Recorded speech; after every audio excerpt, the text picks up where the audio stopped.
Sir Tirupati sir start பண்ணலாமா? Start பண்ணலாம் sir. சரி, ஓகே. அனைவருக்கும் மாலை வணக்கம். எம்எஸ் சுவாமிநாதன் ஆராய்ச்சி நிறுவனம் கடல் வளங்கள் மற்றும் மீன்வள மேம்பாட்டு திட்டத்தின் கீழ் எம்எஸ் சுவாமிநாதன் ஆராய்ச்சி நிறுவனத்தின் 100வது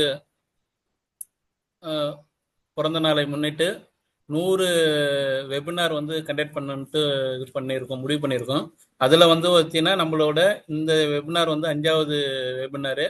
இது முக்கியமாக இந்த வெபினாரோட டைட்டில் பார்த்தீங்கன்னா உவர்நீர் வேளாண்மை காவிரி டெல்டா கடலோர மாவட்டங்களில் உவர்நில மீட்பு மற்றும் உற்பத்தி திறன் பெருக்குவதற்கான ஒரு வழிமுறை கருத்தரங்கு தான் இன்றைய நடைபெறுது. இந்த நிகழ்ச்சிக்கு வந்து பார்த்தீங்கன்னா 2 வந்து கருத்தாளர்கள் வந்து உங்களோட பங்கேற்கிறார்கள். அதில் பார்த்தீங்கன்னா அண்ணாமலை பல்கலைக்கழகம் வேளாண் புலத்தோட உழவியல் துறையோட இணை பேராசிரியர் முனைவர் எம் திருப்பதி சார் அவர்கள் வருகை புரிந்துள்ளார். அவர்களையும் இந்த நிகழ்ச்சிக்கு வரவேற்கின்றேன். மற்றும் அவரோட சேர்ந்து செல்வராசு மாசா சாமி ஆராய்ச்சி நிறுவனத்தின் திட்ட அலுவலர்களும் இணைந்து வந்து இந்த கிளாஸ் எடுக்க போறாங்களும் அவர்களையும் வரவேற்கின்றேன்.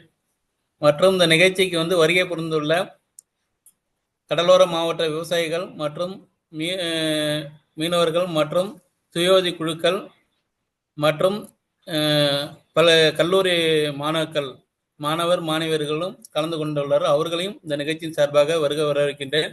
இந்த நிகழ்ச்சியை தொடக்க உரை ஆற்றுவதற்காக முனைவர் வேல்விழி மேடம், ஆனால் அவங்க இப்போ மீட்டிங்கில் இருக்குன்னு சொன்னாங்க, இடையில ஜாயின் பண்ணுறேன்னு சொல்லியிருக்காங்க. ஸோ அவங்களையும் இந்த நிகழ்ச்சிக்கு வரவேற்கின்றேன். மற்றும் இந்த நிகழ்ச்சியானது பார்த்தீங்கன்னா 2 hours வந்து நடைபெறும். இதில் வந்து பார்த்தீங்கன்னா 2 செஷன் நடக்கும். அதில் வந்து அந்த சார் சொல்கிறது வந்து நல்லா நீங்கள் கேட்டுக்குங்க. கேள்விகள் இருந்தால் பின்னால் வந்து நம்ம டிஸ்கஸ் பண்ணப்படும். ஸோ அதை டிஸ்கஸ் பண்ணிவிட்டு நம்ம வந்து அதுக்குள்ள பதிலை வந்து உங்களுக்கு வழங்கப்படும். ரைட்டுங்களா? அதனால எல்லாரும் இப்போதைக்கு ஸோ அதோடு இல்லாமல் இந்த நிகழ்ச்சியோட உங்களை வந்து ஒரு ஃபார்ம் வந்து உங்களுக்கு வந்து சேட்டில் வந்து ஷேர் பண்ணுவாங்க. இந்த சேட்டில் வந்து உங்களோட பயோடேட்டா வந்து என்ட்ரி பண்ணுங்க. ஏன்னா எங்களுக்கு வந்து என்ரோல் பண்ணுறதுக்காக அது ஒரு ஃபார்மெட்டு ஒரு வேணுன்றதுக்காக நாங்கள் ஷேர் பண்ணுறோம். அது மட்டும் இல்லாமல் எல்லாருமே அவங்களோட வீடியோ கொஞ்சம் ஆன் பண்ணுங்க. ஒரு ஸ்க்ரீன்ஷாட் வந்து நம்ம எல்லாரும் எடுத்துக்கலாம். ஓகேங்களா?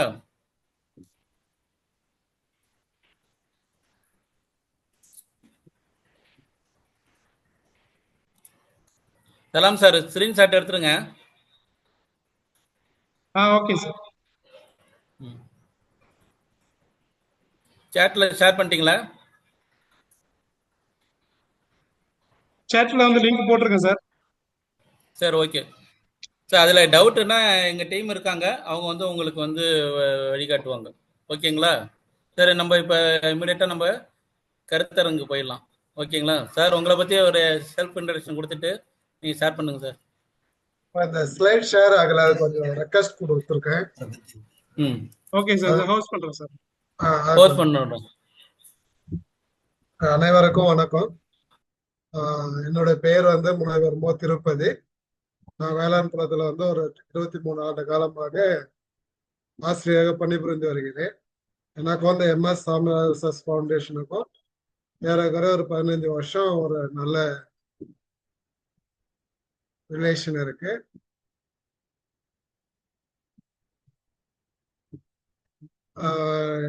இந்த ஒரு அருமையான தருணத்துல நம்மளுடைய பசுமை புரட்சியின் தந்தை பேராசிரியர் எம்எஸ் சுவாமிநாதன் ஐயா அவர்களின் 100வது பிறந்த நாள் தினத்தில் உங்களுடைய உரையாற்றுவதற்கு ஒரு வாய்ப்பு வழங்கிய பூம்புகார் சுவாமிநாதன் ரிசர்ச் ஃபவுண்டேஷன் சென்டருக்கும் இந்த வாய்ப்பை நல்கிய நிறுவன சென்டருடைய தலைவர், இதை ஆர்கனைஸ் பண்ற திட்ட அலுவலர் திரு செல்வராஜ் ஐயா அவர்களுக்கும் என்னுடைய முதற்கண் வணக்கத்தை தெரிவித்துக் கொள்கின்றேன்.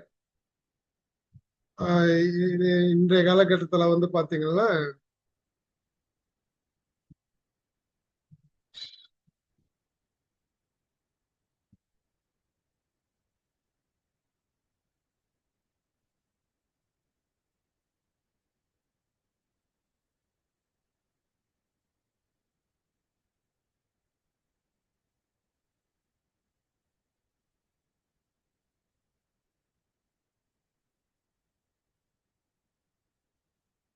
இந்த காலகட்டத்துல பாத்தீங்கன்னா நம்ம இருக்கிறது வசிக்கிற இடம் வந்து ஒரு கடல் சார்ந்த பகுதியா இருக்கு. குறிப்பா நம்ம நாகப்பட்டினம் டிஸ்ட்ரிக்ட், பூம்புகார், அதே மாதிரி கடலூர் டிஸ்ட்ரிக்ட்ல கூட ஒரு குறிப்பிட்ட அளவுக்கு எல்லாமே இருக்கும். அதனால இந்த இன்றைய தலைப்பு அனைவருக்கும் முக்கியமா இந்த டெல்டா பாசன பகுதி, கடமடை டெல்டா பாசன பகுதி மக்களுக்கு ரொம்ப பயனுள்ளதா இருக்கும்னு நம்புறேன். இந்த தருணத்துல எனக்கு கொடுத்திருக்கிற தலைப்பு உழவியல் நடைமுறைகளை, உத்திகளை பயன்படுத்தி நம்மளுடைய கடலோர கோஸ்டல் ஏரியாவில் பயிர்களுடைய உற்பத்தி திறனை மேம்படுத்துறதுக்கான ஒரு வாய்ப்பை வழங்கியிருக்காங்க. இது சம்பந்தமாக தான் இப்போ நம்ம பார்க்க போறோம் சில ஸ்லைடு. இப்போ நம்ம கோஸ்டல் ஏரியாவில் பார்த்தோம்னா வச்சுக்கோங்களேன், நம்ம கடலோர கோஸ்டல் ஏரியான்னு சொன்னோம்னா நமக்கு பெரிய பிரச்சனை என்னன்னா உப்பு தான். உப்பு, அதே மாதிரி நம்ம உப்பு தண்ணி, மணலும் ரொம்ப உப்பா இருக்கிறதால நமக்கு சில பிரச்சனை பயிர் உற்பத்தி பண்றதில்ல.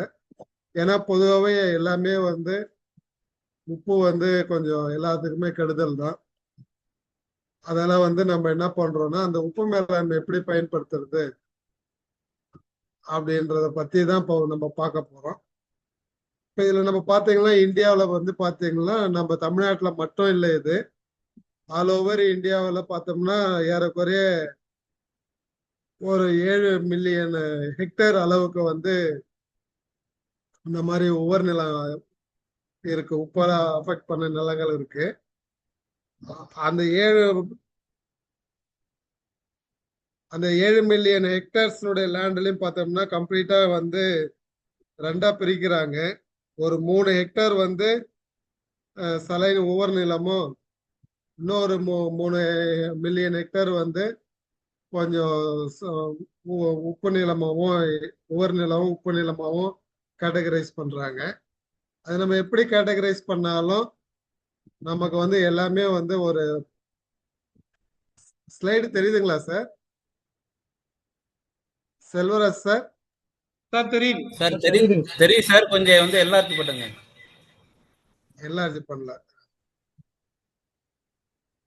இப்போ பாத்தீங்கன்னா இப்ப நம்ம குறிப்பிட்ட மாதிரி ஒரு 6 மில்லியன் ஹெக்டேர்ஸ் லேண்ட்ஸ்ல நம்ம சொல்ற மாதிரி இந்த கடலூர், அப்புறம் நமக்கு பாத்தீங்கன்னா எல்லா டிஸ்ட்ரிக்ட்லயும் இருக்கு. இருந்தாலும் அதிகபட்ச ஏரியா பாத்தீங்கன்னா அது எங்கெல்லாம் நம்மளுக்கு கடலோரம் டிஸ்ட்ரிக்ட்ஸ் அதிகமா வருது பாரு, திருவள்ளூர், காஞ்சிபுரம், அதே மாதிரி பாத்தீங்கன்னா நம்ம விழுப்புரம், கடலூர், தஞ்சாவூர், திருவாரூர், நாகப்பட்டினம், அதே மாதிரி தூத்துக்குடி, இதெல்லாம் பார்த்தோம்னா நமக்கு அதிகபட்சமான இந்த உவர்நிலங்கள் தென்படுது. அது ஒரு சின்ன ஒரு டேட்டா. இருந்தாலும் நம்ம காவிரி படுகைகள் இருக்கிறதால எங்கள்ல உப்பெல்லாம் கூட கொண்டு இங்க நம்ம கிட்ட தான் விடுறது. அதெல்லாம் நமக்கு இந்த உவர் மேலாண்மைன்றது ரொம்ப அதிகமாவே இருக்கு. ஸோ அந்த உவர் நிலத்துல என்னன்னு பார்த்தோம்னா அதனுடைய சில என்னுடைய இதாப்பா தெரியுது தெரியுது.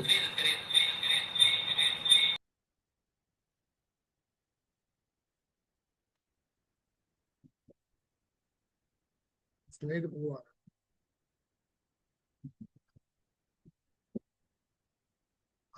பார்த்தோம்னா நமக்கு அந்த உவர்நிலைன்னு பார்த்தோம்னால இந்த பிஹெச்ன்றது ஒரு 8.5க்கு குறைச்சே இருக்கும்னா, அதே மாதிரி அதனுடைய காரத்தன்மை, இந்த சோடியம் பர்சன்டேஜ், சோடியம் அதிகமா இருக்கு. பட் இதுல ஈசி மட்டும் பாத்தீங்கன்னா நமக்கு 4% மேல இருக்கும். அதே மாதிரி சோடிக் இந்த உவர் நிலம், அதே மாதிரி உப்பு நிலம் எல்லாம் பாத்தீங்கன்னா நமக்கு பிஹெச் 8.5க்கு மேல இருக்கும். காரத்தன்மை பார்த்தோம்னா நமக்கு 4% கம்மியா இருக்கும். அதால அதனுடைய பாதிப்பு கிராப் கல்டிவேஷன் பண்றது பார்த்தோம்னா கொஞ்சம் கம்மியா தான் இருக்கும். அதுலதான் நமக்கு இந்த காரத்தன்மை அதிகமா இருக்கிறதாலதான் இங்க பார்த்தோம்னா நமக்கு பயிரினுடைய பிரச்சனை அதிகமா இருக்கும்.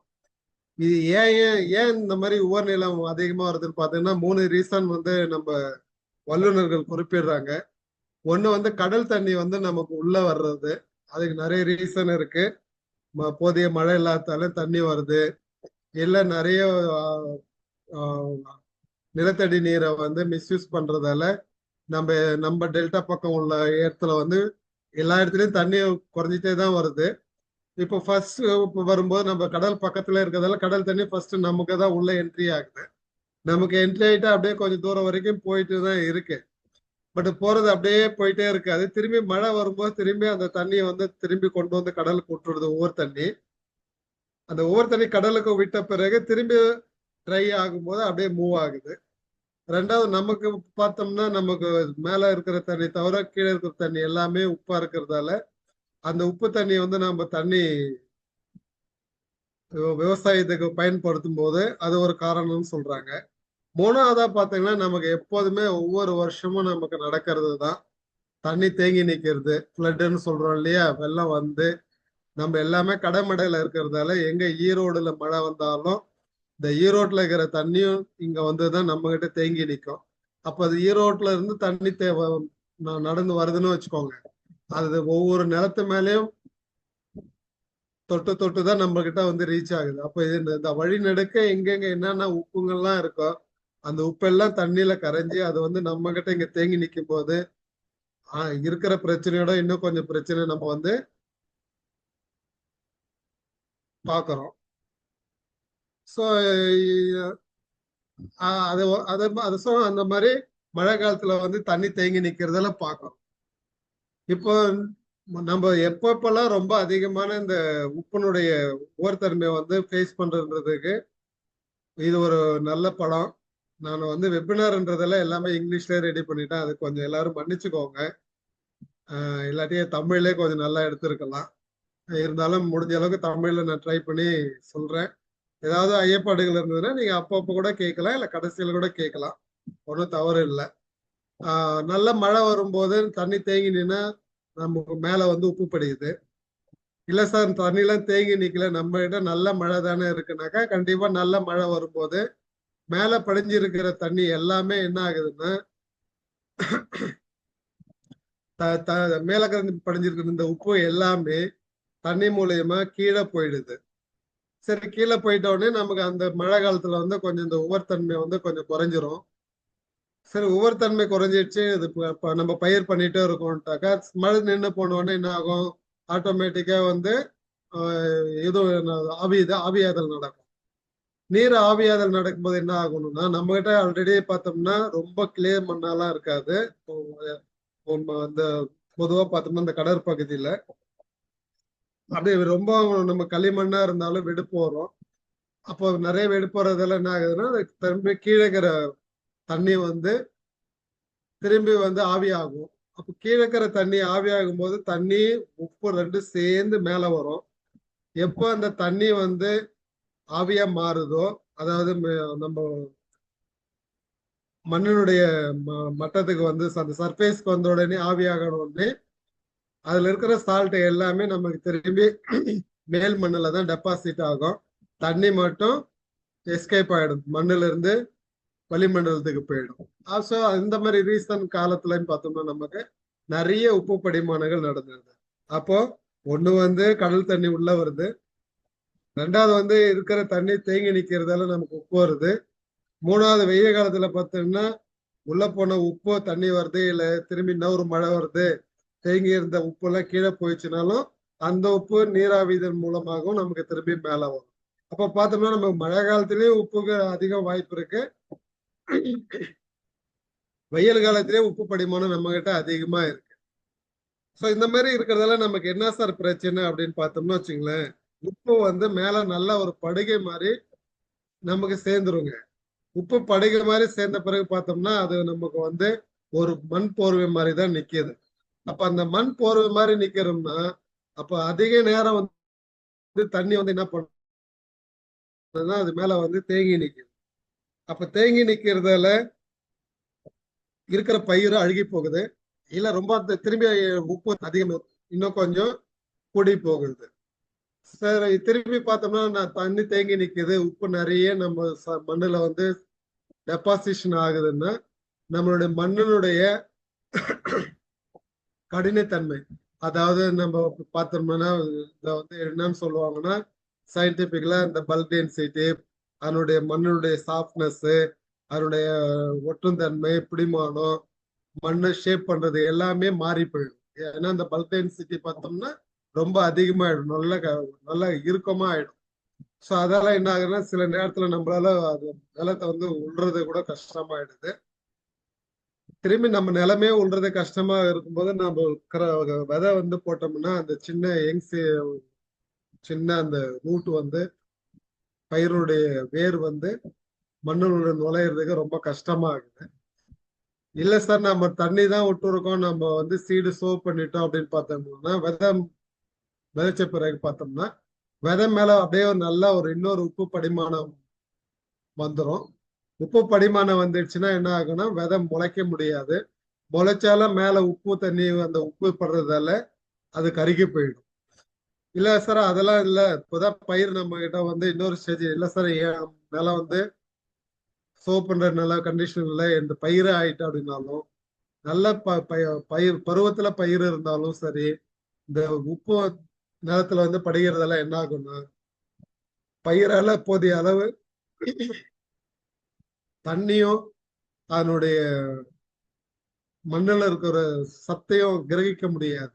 என்ன ஆகுன்னா இந்த மண்ணுல இருக்கிற உப்பு எல்லாமே போயிட்டு அந்த பயிரினுடைய வேறு சுத்திர என்ன ஆகுன்ட்டா அப்படியே ஒரு போர்வை மாதிரி போத்திரும், நம்ம ஒரு படிமானம் மாதிரி படிஞ்சிடும். அந்த படிமானம் மாதிரி படிஞ்சிச்சுன்னா என்ன ஆகும்னா அந்த வேருக்கும் மண்ணுக்கும் இருக்கிற ஒரு அந்த தொடர்பு வந்து கட்டாயி போயிடும். இது வந்து என்ன ஆகுன்னா அப்படியே நம்ம ராஜா காலத்துல ஷீல்டு வச்சுக்கிற மாதிரி வந்து இது வந்து தடுத்துரும். அப்போ மண்ணுக்கும் வேருக்கும் உள்ள இணைப்பே வந்து துண்டிச்சு போச்சுன்னா வேறால எப்படி மண்ணுல இருக்கிற தண்ணி கிரகிக்க முடியும், மண்ணுல உள்ள தேவையான சத்துக்களை வந்து எடுத்துக்க முடியாது. நம்ம என்னதான் தண்ணி இருந்தாலும், நம்ம என்னதான் ஃபர்டிலைசர் போட்டிருந்தாலும், நம்ம வளர்ந்த பயிரால நம்ம போட்ட ஃபர்டிலைசரோ இல்ல இருக்கிற தண்ணியோ எடுத்துக்க முடியாது. அப்ப என்ன ஆகும், பயிர் வந்து கண்டிப்பா கருகி வீணா தான் போகும். நாம நினைப்போம் இல்ல தண்ணி இருக்கு, நம்ம உரம் இருக்கு, நல்லா போதுமான நல்லா ஹைபிரிட் தான் கொண்டு வந்து கொடுத்தோம், சொசைட்டில வாங்கணும் இல்ல ஏஓ ஆபீஸ் வாங்கணும், பயிர் கருகி போச்சுன்ட்டு நாம நமக்கு தெரியாம அவங்களுக்கு வந்து ஒரு சாபோட நிலைமை இருக்கு. அவங்களுக்கு சாப்பிட்டாலும் பரவாயில்ல, நமக்கு வந்து பயிர் வந்து ஃபெயிலியர் ஆயிடுது, நம்ம பட்ட கஷ்டம் போறது எல்லாம் கஷ்டம் போகுது, கடன் வாங்கி போட்ட காசு போகுது, அதெல்லாம் நமக்கு வந்து நிறைய பிரச்சனை வருது. ஸோ அந்த பிரச்சனை எல்லாம் இருந்து நம்ம பாதுகாக்கிறதுக்காக தான் நம்ம எதுக்கு போறோம்னா நம்ம ஸோ இதெல்லாமே என்ன ஆகுது பார்த்தோம்னா பயிர் உற்பத்தி திறனை வந்து குறைக்குது. இல்லை நம்ம நல்ல மண்ணை வந்து வீணா போயிடுது. ஸோ வீணா போறதால கொஞ்ச நாள்ல வந்து அந்த லேண்டே வந்து நம்மளால விவசாயம் பண்ண முடியாத அளவுக்கு போயிடுது. இல்ல செடியை மட்டும் அதை அஃபெக்ட் பண்றதில்ல, தேவை ஈவன் அந்த நிலம் கூட வந்து பாத்தீங்கன்னா நமக்கு வந்து ஒரு ஆடு மாடு மேய்க்கிறது கூட நமக்கு வந்து பயன்பாடு இல்லாம போயிடும். ஸோ இந்த மாதிரி நேரத்துல வந்து நம்ம விவசாயிகள் வந்து என்னென்ன பிரச்சனையை வந்து ஃபேஸ் பண்றாங்கன்னு பார்த்தோம்னா ஃபர்ஸ்ட்ல இருந்தே பார்ப்போமே, அந்த சோயிங் பண்றது ரொம்ப பிரச்சனை ஆயிடும். ஏன்னா தண்ணி தேங்கி நிக்குது.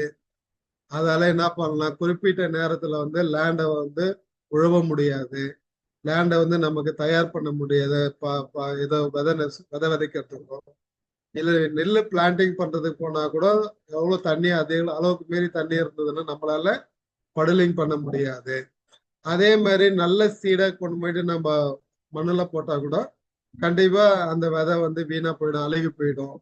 இல்லாட்டி உப்பால வந்து உப்புத்தன்மை அதிகமாச்சுனால விதைய வந்து ரொம்ப கடினமா ஆயிடும். கடினமா ஆச்சுன்னா விதையால வந்து தண்ணி உறிஞ்சிக்க முடியாது. விதை தண்ணி உறிஞ்சியாதான் விதை முளைப்பு திறனுக்கு உண்டான அதனுடைய செயல்திறன் எல்லாம் வந்து கரெக்டா நடக்கும். முளைப்பு திறனே நடக்காது. அப்புறம் என்ன ஆகும், கொஞ்ச நாள் போச்சுன்னா சீட்ஸ் அதிகமா தண்ணி நிக்கிறதால வீணா போயிடும். அதே மாதிரி இப்ப இந்த மாதிரி ஒரு பெரிய பிரச்சனை இருக்கு, தண்ணி நிக்குது, எந்த மெத்தடு நம்ம வந்து எப்படி நம்ம சோயிங் பண்றது, சீசன் ஸ்கிப் ஆகும், கரெக்டான ஸ்பேசிங் வச்சு போட முடியாது. ஸோ இந்த மாதிரி பிரச்சனை எல்லாம் ஃபார்மர்ஸ் வந்து அந்த விதை விதைக்கும் தருணத்துல ஃபேஸ் பண்றாங்க. சரி, அப்புறமா என்ன சார் ஆகுது? பயிர் நேரத்துல வந்து பயிரால போதிய போதிய ஊட்டச்சத்துக்கள் வந்து உரு மண்ணுல இருந்து உறிஞ்ச முடியாது, தண்ணி உறிஞ்ச முடியாது. தண்ணி தேங்கி நிக்கிறதால நிறைய பெஸ்ட் வருது.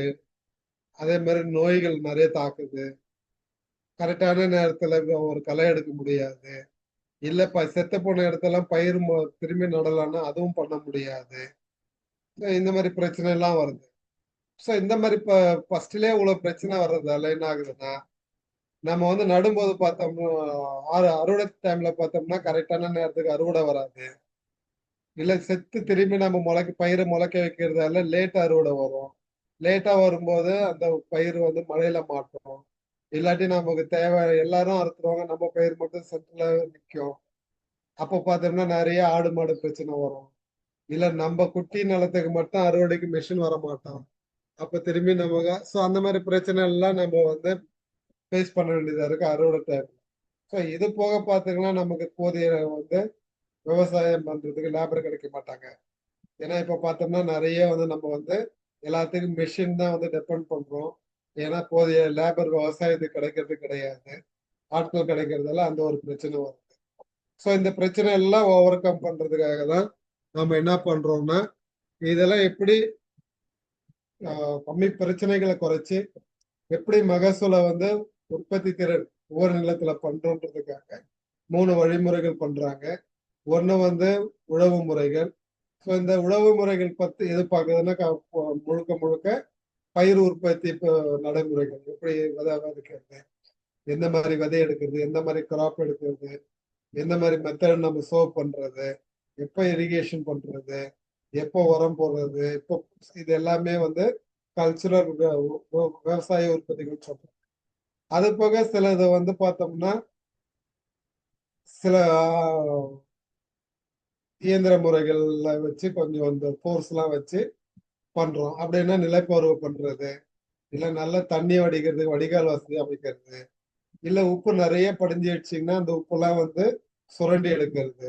இது போக நம்ம நிறைய உரங்கள் யூஸ் பண்ணி பண்ணலாம். அதை வந்து பயாலஜிக்கல் மெத்தட் சொல்றாங்க. மெனூர் பண்ணலாம்.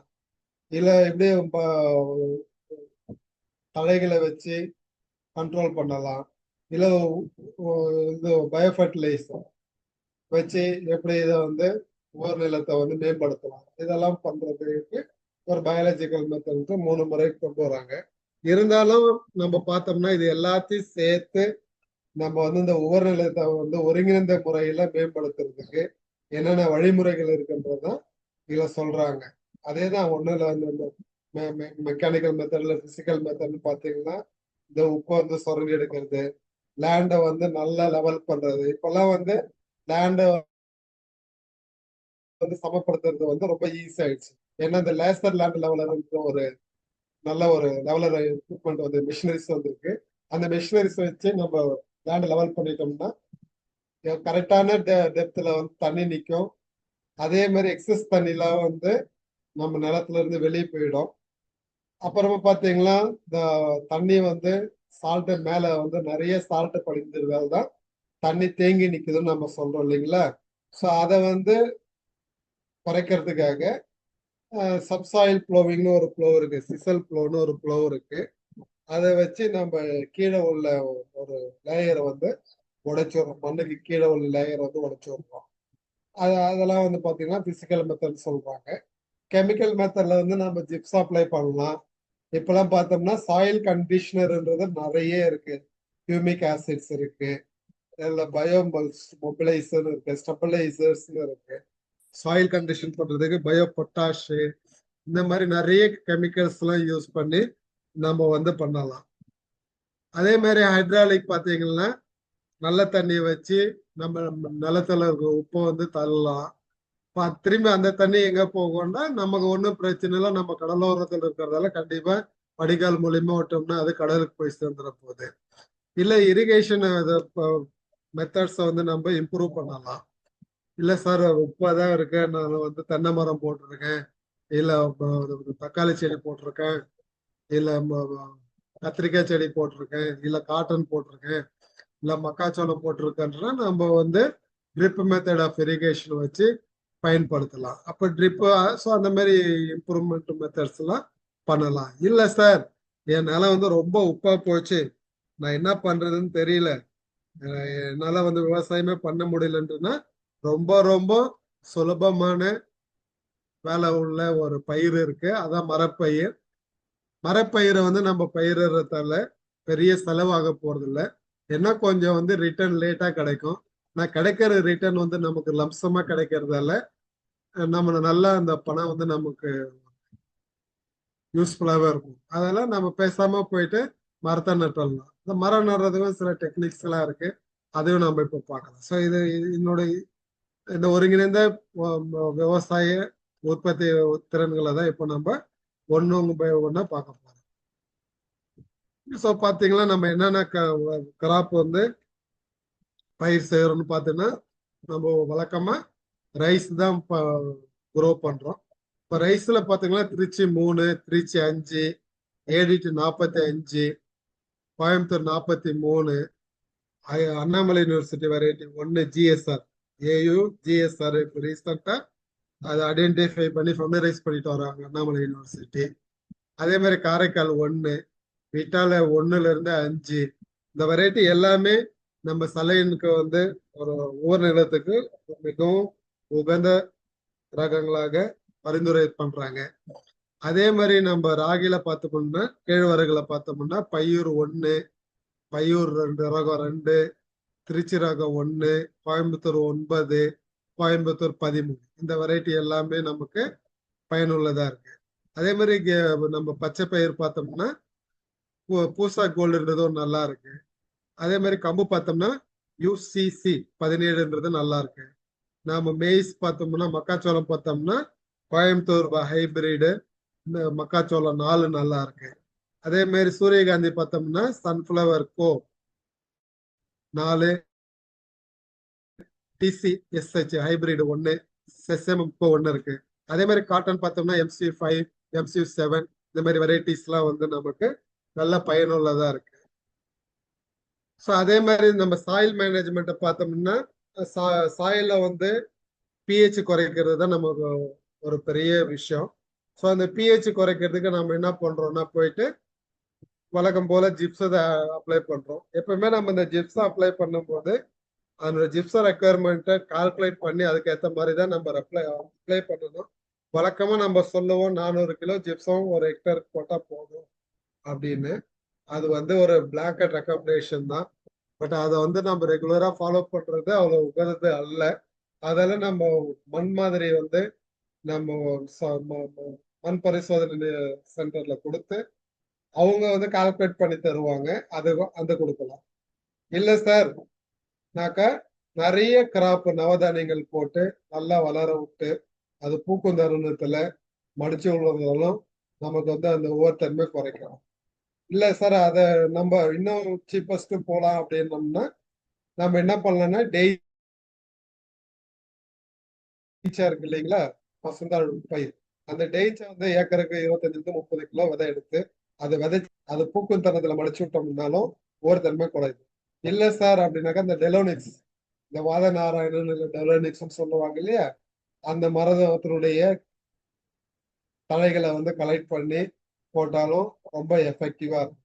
இல்ல சார், எங்களுக்கு பக்கம் இந்த சின்ன சின்ன செடியெல்லாம் நிறைய அதிகமா இருக்கு அப்படின்னா இந்த எருக்கு ஊமத்தை இந்த மாதிரி பால் கொடுக்கக்கூடிய அந்த செடிகள்லாம் நம்ம கலெக்ட் பண்ணி மண்ணுல போட்டாலும் நமக்கு வந்து அந்த உவர்த்தன்மை வந்து குறைக்கிறதுக்கு நிறைய இருக்கு. எப்படி சார் இந்த நிலைப்போர்வை வந்து நமக்கு வந்து உவர்த்தன்மை வந்து கம்மி பண்ணும் அப்படின்னா, நிலைப்போர்வை ஒண்ணும் பண்ணாது. நிலைப்போர்வை வந்து மண்ணினுடைய ஈரப்பதத்தை வந்து பாதுகாக்கும். அது வந்து ஆவியாகிறதுல வந்து கொஞ்சம் தடுக்கும். அப்ப ஆவியாகிறதுல தடுக்கிறதுல என்ன ஆகும் அப்படின்னம்னா, மண்ணுல உள்ள தண்ணி வந்து மேல வராது, கீழே உள்ள தண்ணி வந்து மேல வராது. ஏன்னா மழை காலத்துல வந்து இந்த உப்பெல்லாம் கீழே போயிடுது, மண்ணுக்கு அடிமண்ணுக்கு போயிடுது. அப்ப அடிமண்ணுல உள்ள தண்ணி மேல வராம இருந்தாலே மேல் மண்ணுல வந்து அந்த உப்பு சேகரிக்கிறது வந்து குறைச்சிடும். அதால நமக்கு வந்து அந்த உப்பு மேல வந்து செட்டில் ஆகிறத வந்து மினிமைஸ் பண்ணிக்கலாம். அதனாலதான் மினிமைஸ் பண்றோம். இல்ல நம்ம வந்து நல்ல ஆணிவேர் உள்ள பயிர்கள், அதாவது காட்டனு இந்த மாதிரி உள்ள பயிர்லாம் நம்ம வந்து பயிர் செஞ்சோம்னா என்ன ஆகும்னா அது வந்து நிறைய மண்ணை வந்து லூஸ் பண்ணும். தண்ணி கீழே உள்ள தண்ணி போயிட்டு அது உறிஞ்சிக்கும். ஆனா இதுவும் மேல வராது, உப்பு மேல வராது.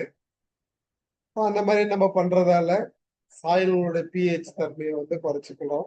பிஹெச் தன்மையோட அதோட காரத்தன்மை ஈஸி சொல்றோம்.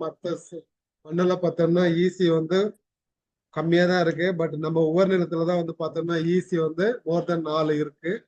அதெல்லாம் நமக்கு பிரச்சனை வரும். வாட்டர் மேனேஜ்மெண்ட், இது பயோ ட்ரைனேஜ் வந்து நம்ம எதை வச்சு பண்றோம்னா வாட்டர் மேனேஜ்மெண்ட் முன்னே சொன்ன மாதிரி நம்ம வந்து ட்ரிப் இரிகேஷன் போலாம். அப்படி இல்லைன்னா நம்ம கிட்ட இருக்கிற கொஞ்சம் நல்ல தண்ணி மழை காலத்துல வந்து என்ன சொல்றாங்கன்னாக்கா ஃபார்ம் பாண்டை வந்து நம்ம நிலத்துல வந்து கிரியேட் பண்ணிக்கிட்டு பண்ணை குட்டைகளை வந்து அமைச்சுக்கிட்டு அந்த பண்ணை குட்டைகளினுடைய யூசேஜ் நமக்கு நல்லா தெரியும். நம்ம குட்டைக்குன்னு அலாட் பண்ற லேண்ட் ஏரியாவில் நம்ம பயிர் பண்றதோட வர ஆண்டு வருமானத்தோட அந்த பண்ணை குட்டையை வச்சு நம்ம அதிகமான வருமானத்தை வந்து பெருக்கிக்கலாம். அதுதான் எப்படின்னு பார்த்தோம்னா நம்ம வந்து அந்த பண்ணை குட்டையினுடைய பண்டுல வந்து நல்ல ட்ரீ கிராப்ஸ் பழமரங்கள் நடலாம், இல்லை குட்டையில வந்து மீன் வளர்க்கலாம், பண்டுல வந்து கோழி வளர்க்கலாம், மாடு வளர்க்கலாம், ஆடு வளர்க்கலாம். ஸோ இந்த மாதிரி நிறைய அந்த சின்ன லேண்டை வந்து நம்ம ஒருங்கிணைந்த பண்ணை நிர்வாகமாகவே அதை நம்ம மாத்திக்கிட்டு நம்ம பண்ணை குட்டைக்குன்னு ஒதுக்கின லேண்ட்ல வர வருமானத்தை காட்டிலும் நம்மளால 3 to 5 மடங்கு அந்த ஆண்டு வருமானத்தை அந்த ஒரு குறிப்பிட்ட சின்ன ஏரியால அதிகப்படுத்த முடியுன்றதும் நமக்கு நல்லாவே தெரியும். ஏன்னா இந்த எம்எஸ் சுவாமிநாதன் ரிசர்ச் ஃபவுண்டேஷன் பூம்புகார்ல உள்ளது வந்து நிறைய இந்த ஒருங்கிணைந்த பண்ணை நிர்வாகம் ட்ரைனிங் கொடுத்துருக்காங்க. அங்க சுத்தியில் உள்ள விவசாயிக்கு நானும் 2-3 ட்ரைனிங்கை வந்து அதுல வந்து பங்கு கொண்டதால இதை பத்தி ரொம்ப டீட்டெயிலா போக வேணான்றது அதை மட்டும் சொல்லி நான் முடிச்சுக்கிறேன். அதே மாதிரி பாத்தீங்கன்னா இந்த பயோ ட்ரைனேஜ்ன்றது ஒன்றும் கிடையாதுங்க. மரத்தை வச்சு நல்ல தண்ணியை வந்து அடி பூமிக்கு கொண்டு போறதுதான் நம்ம பயோ ட்ரைனேஜ் சொல்றாங்க. அப்புறம் என்ன பண்றாங்க, ஃப்ளஷிங், லீச்சிங். இந்த லீச்சிங் பார்த்தோம்னா நம்ம ஒரு ரொம்ப சிம்பிள் மெத்தடு. அதே மாதிரி அந்த லீச்சிங்லயும் சில பிரச்சனைகள் இருக்கு. ஃபர்ஸ்ட் அது என்னன்னு நான் சொல்லிடுறேன். நம்ம மேல் மண்ணுல படிஞ்சிருக்கிற உப்பை வந்து நம்ம ஃபர்ஸ்ட் நல்லா தண்ணியை விட்டு அதை வந்து கரைக்கிறோம். கரைக்கிறதுனா ஒண்ணும் கிடையாது, ஏறு ஓட்டலாம், இல்லாட்டி ரொட்டவேட்டரை விட்டு ஓட்டலாம், இல்ல கேஜியில் வச்சு படல் பண்ணலாம். அப்ப வந்து படல் பண்ணும்போது என்ன ஆகும்னா இந்த தண்ணி மண்ணும் நல்லா மிக்ஸ் ஆகும் போது ஆட்டோமேட்டிக்கலா மண்ணுல உள்ள உப்பு எல்லாமே எங்க போகும்னா தண்ணிக்கு தான் போகும். அப்ப அந்த தண்ணிக்கு போயிட்டு நல்லா சேடை கலக்கி இம்மிடியட்டா தண்ணி தேங்க விடாம நிலத்துல உள்ள தண்ணி நம்ம வெளியேறோட பிறகுதான் நம்ம வந்து லீச்சிங்னு சொல்றாங்க. அது என்ன ஆகும்னா அந்த நம்ம கிட்ட உள்ள தண்ணி எக்ஸஸா உப்பு எல்லாமே வெளியே வந்துடும். இப்ப இந்த வெளியே நம்ம விடுற உப்பு தண்ணியை வந்து ப்ராப்பரா அதுக்கு வாக்கியா வெட்டி எல்லாத்தையும் எங்கேயாவது ஒரு ஒதுக்குப்புறமான இடத்துல கொண்டு போய் சேர்ற மாதிரி விட்டு அந்த தண்ணி வந்து திரும்பி நம்ம கடல்ல போய் சேர்ற மாதிரி விட்டோம்னா சேஃப். இல்ல நான் இந்த நேரத்துல நான் லீச்சிங் பண்றேன், எனக்கு கீழே இருக்கிற நிலத்துல தண்ணி விடுறோம் நம்ம விட்டோம்னா கீழே உள்ள நிலம் வந்து உவர்த்தன்மை அதிகமாயிடும். அதெல்லாம் லீச்சிங் பண்ணும்போது நம்ம ஒரு சாமர்த்தியமா தான் இதை நம்ம செஞ்சு முடிக்கணும். அதே மாதிரி பாத்தீங்கன்னா நமக்கு வந்து ஆர்கானிக் மெனியூர் வந்து நிறைய போட சொல்றாங்க, தொழு உரம், கம்போஸ்ட். ஸோ அதெல்லாம் ஏன் அதிகம் போடுறோம்னா நம்ம இந்த தொழு உரம் எருவு நிறைய போடுறதால அதனோட குவான்டிட்டி நம்ம நிறைய தான் யூஸ் பண்றோம். ஏன்னா வழக்கமா ஒரு ஏக்கருக்கு வந்து 5 டன்னு நம்ம வந்து மாட்டு சாணம் எரு சொல்றோம். இல்ல சார் நம்ம கிட்ட கம்போஸ்ட் இருக்குன்னா ஒரு 6 டன்னுல இருந்து 7 டன் வரைக்கும் நம்ம சொல்றோம். வழக்கமா நம்ம சொல்றது வந்து 6.25 டன் சொல்றோம். இப்ப இவ்வளவுத்தையும் நம்ம போயிட்டு ஒரு ஹெக்டர்ல நம்ம கொட்டும் போது அதனுடைய மண்ணினுடைய தன்மையே நமக்கு மாறும். அப்ப நம்ம தொழு எரு வந்து நம்ம என்ன சொல்றோம், அங்கக இடுபொருள் சொல்றோம். இப்ப இந்த அங்கக இடுபொருள் நம்ம இடுறதால என்ன ஆகும்னா மண்ணில் உள்ள உப்பு தன்மையை வந்து இது கிரகிச்சுக்கும். அங்கக பொருள் வந்து அந்த உப்பை வந்து உறிஞ்சிக்கிறதால அப்ப மண்ணில் உள்ள உப்பு தன்மை குறைச்சிடும். ஏன் சார் அப்ப உப்பு குறைச்சு அப்சர்வ் பண்ணினா அதுல இருக்கிற சத்துலாம் குறைச்சிருமோன்னா கண்டிப்பா சத்து குறைக்காது. ஏன்னா அது வேற பார்த்து, இது வேற பார்த்து. அப்போ இப்போ குறைச்சிக்கோ. அது உள்ளது சத்துக்கள் வந்து நமக்கு அழகா கொடுக்கும். அதில நம்ம என்ன சொல்றோம்னா, நிறைய இது போங்க. இதுல பாத்தீங்கன்னா இந்த 2.2வது பாயிண்ட் பாருங்க. ப்ரீ சோயிங் இரிகேஷன் வித் நல்ல தண்ணியை வச்சு சோயிங் பண்றதுக்கு முன்னாடி உப்பா இருந்தாலும் பரவாயில்ல, உப்பு தண்ணியா இருந்தாலும் பரவாயில்ல, அட்லீஸ்ட் நம்ம ஆல்ரெடி நம்ம பண்ணை கொட்டை வெட்டி இந்த நல்ல தண்ணி தேக்கி நிக்க வச்சிருக்கோம் இல்லையா, அந்த தண்ணியை வச்சு என்ன சொல்றாங்கன்னா, விதைக்கிறதுக்கு முன்னாடியோ இல்ல நடுறதுக்கு முன்னாடியோ அந்த நிலத்தை ஈரப்படுத்துறோம் இல்லைங்களா, அதை வந்து நல்ல தண்ணி வச்சு பண்ணுன்னு சொல்றாங்க. அப்படின்னு பண்ணோம்னா என்ன ஆகும்னா, அது முளைக்கிற விதைக்கு வந்து இந்த உப்பினுடைய தாக்கம் வந்து குறைச்சிரும். அப்ப நல்லா அது முளைச்சு வந்துரும். திரும்பி அது முடிச்ச பிறகு அதுக்கு உயிர் தண்ணி கொடுக்குறோம் இல்லையா, விதைச்சோ இல்ல நட்ட 3ஆம் நாள், அதுவும் நல்ல தண்ணியே வச்சு கொடுக்க சொல்றாங்க. அப்ப கொடுத்துட்டோம்னா அதனுடைய நாற்று வந்து நல்ல திரகாத்திரமா வளர்ந்துரும். அதுக்கடுத்து நம்ம உப்பு தண்ணி விட்டாலும் அதனுடைய பாதிப்பு தன்மை வந்து குறையும் அப்படின்னு சொல்றாங்க. அதே மாதிரி என்ன பண்றான்னு பார்த்தா வந்து சலைன் வாட்டர்ல வந்து தண்ணி நிறைய தண்ணி விட்டு நிக்க வைக்கிறதால அதனுடைய கடினத்தன்மை வந்து கொஞ்சம் குறைஞ்சிரும். இது நெல் இல்லாம இதே சோளம் இல்ல ஏதாவது நம்ம காய்கறி பயிர் போடுறோம், இல்ல வேற காட்டன் போடுறோம், இல்ல நிலக்கடல் போடுறோம்னா இவங்க என்ன சொல்றாங்கன்னா ரிட்ஜ் ஃபார்ம் பண்ணி செடியை வந்து பிளான்டிங் பண்ண சொல்றாங்க. ரிட்ஜஸ் அண்ட் பர்றோம். அப்போ பண்ணும்போது என்ன பண்ணணும்னா நம்ம மேல இருந்து ஒரு 1/3 போர்ஷனுக்கு மேல ஒரு 3/4 போர்ஷன்ல வந்து விதைய வந்து விதைக்க சொல்றாங்க. அப்போ விதை விதைச்சு நம்ம உப்பு தண்ணியை வந்து நம்ம அந்த பாற்கால்ல விட்டாலும் தண்ணி அந்த சால்ட் எல்லாம் போயிட்டு ஒன்லி அந்த பாட்டத்துல தான் அக்குமுலேட் ஆகும். ஆனா அந்த சால்ட் சேர்ற இடம் வந்து நம்ம கிராப்னுடைய ரூட்டு கிட்ட போய் நிக்காது. ஸோ அதால அந்த சின்ன சீட்லிங்ஸ் பார்த்தோம்னா அந்த உப்பு டாலரன்ஸை வந்து குறைச்சிக்கும். அதெல்லாம் அந்த மாதிரி இடத்துல போயிட்டு பண்றோம். இல்ல ரொம்ப உப்பா இருக்கிறதா உப்பு தண்ணி தான் நான் என்கிட்ட இருக்க வேற வழியே இல்லைன்னா என்ன சொல்றாங்கன்னா 1:1 பார்த்து வந்து ஃபர்ஸ்ட் இரிகேஷன் சொல்றாங்க. அதாவது நீங்க வந்து 1ஆம் நம்பர் பாத்தி, 3ஆம் நம்பர் பாத்தி, 5ஆம் நம்பர் பாத்தி, இந்த பாத்திக்கெல்லாம் இரிகேட் பண்ண சொல்லுங்க. அடுத்த வாட்டி இரிகேட் பண்ணும்போது 2ஆம் நம்பர் வாக்கியா, 3ஆம் நம்பர், 4ஆம் நம்பரு, 6ஆம் நம்பரு, 8ஆம் நம்பர், 10ஆம் நம்பர் அந்த மாதிரி வாக்கியாவுக்கு இரிகேட் பண்ண சொல்றாங்க. அப்படி பண்றதால இந்த உப்பு வந்து சேர்றது வந்து குறைச்சிரும், செடி வந்து நல்லா வளர்ந்துரும் அப்படின்னு சொல்லுவாங்க. பாருங்க ஒரு ஒரு படம் போட்டு காட்டியிருக்காங்க. இந்த ரிச்சஸ் அண்ட் ஃபரோல போறதால செடி தாண்டி உப்புலாம் வந்து ஒண்ணு அந்த டாப்ல போய் அக்குமுலேட் ஆயிடும், இல்லாட்டி இந்த சைட்ல வந்து டெபாசிட் பண்ணி. அதே மாதிரி சொன்னேன், ஒன்னுத்துக்குமே பயன்பாடு இல்லை சார், என்கிட்ட வந்து என்ன பண்ணுன்னு தெரியல, நான் நிலத்தை வந்து சும்மா தான் போட்டு இருக்கிறேன்னா, நம்ம அண்ணாமலை பல்கலைக்கழகமும் ஒரு சர்வே கண்டக்ட் ரிசர்ச்சும் பண்ணியிருக்காங்க. அதில் பார்த்தீங்கன்னா நிறைய கிராப் வந்து மோஸ்ட் சூட்டபிளா ட்ரீ பிளான்ட்டை வந்து ஐடென்டிஃபை பண்ணியிருக்காங்க. அதில் என்னென்ன பார்த்தீங்கன்னா இந்த அல்பிசே லபக்கு வந்து, அப்புறமா நம்ம வேப்ப மரம், போரஸ் மரம், கெலோஃபில்லா, எரித்ரீனா, சூபா புல்லு, மதுக்கா, பித்தகுலோபியம், கொடுக்காப்புளி, அதே மாதிரி காஷுரினா, புங்க மரம், இதெல்லாம் நல்ல வேல்யூபிள் மரம்னு சொல்றாங்க.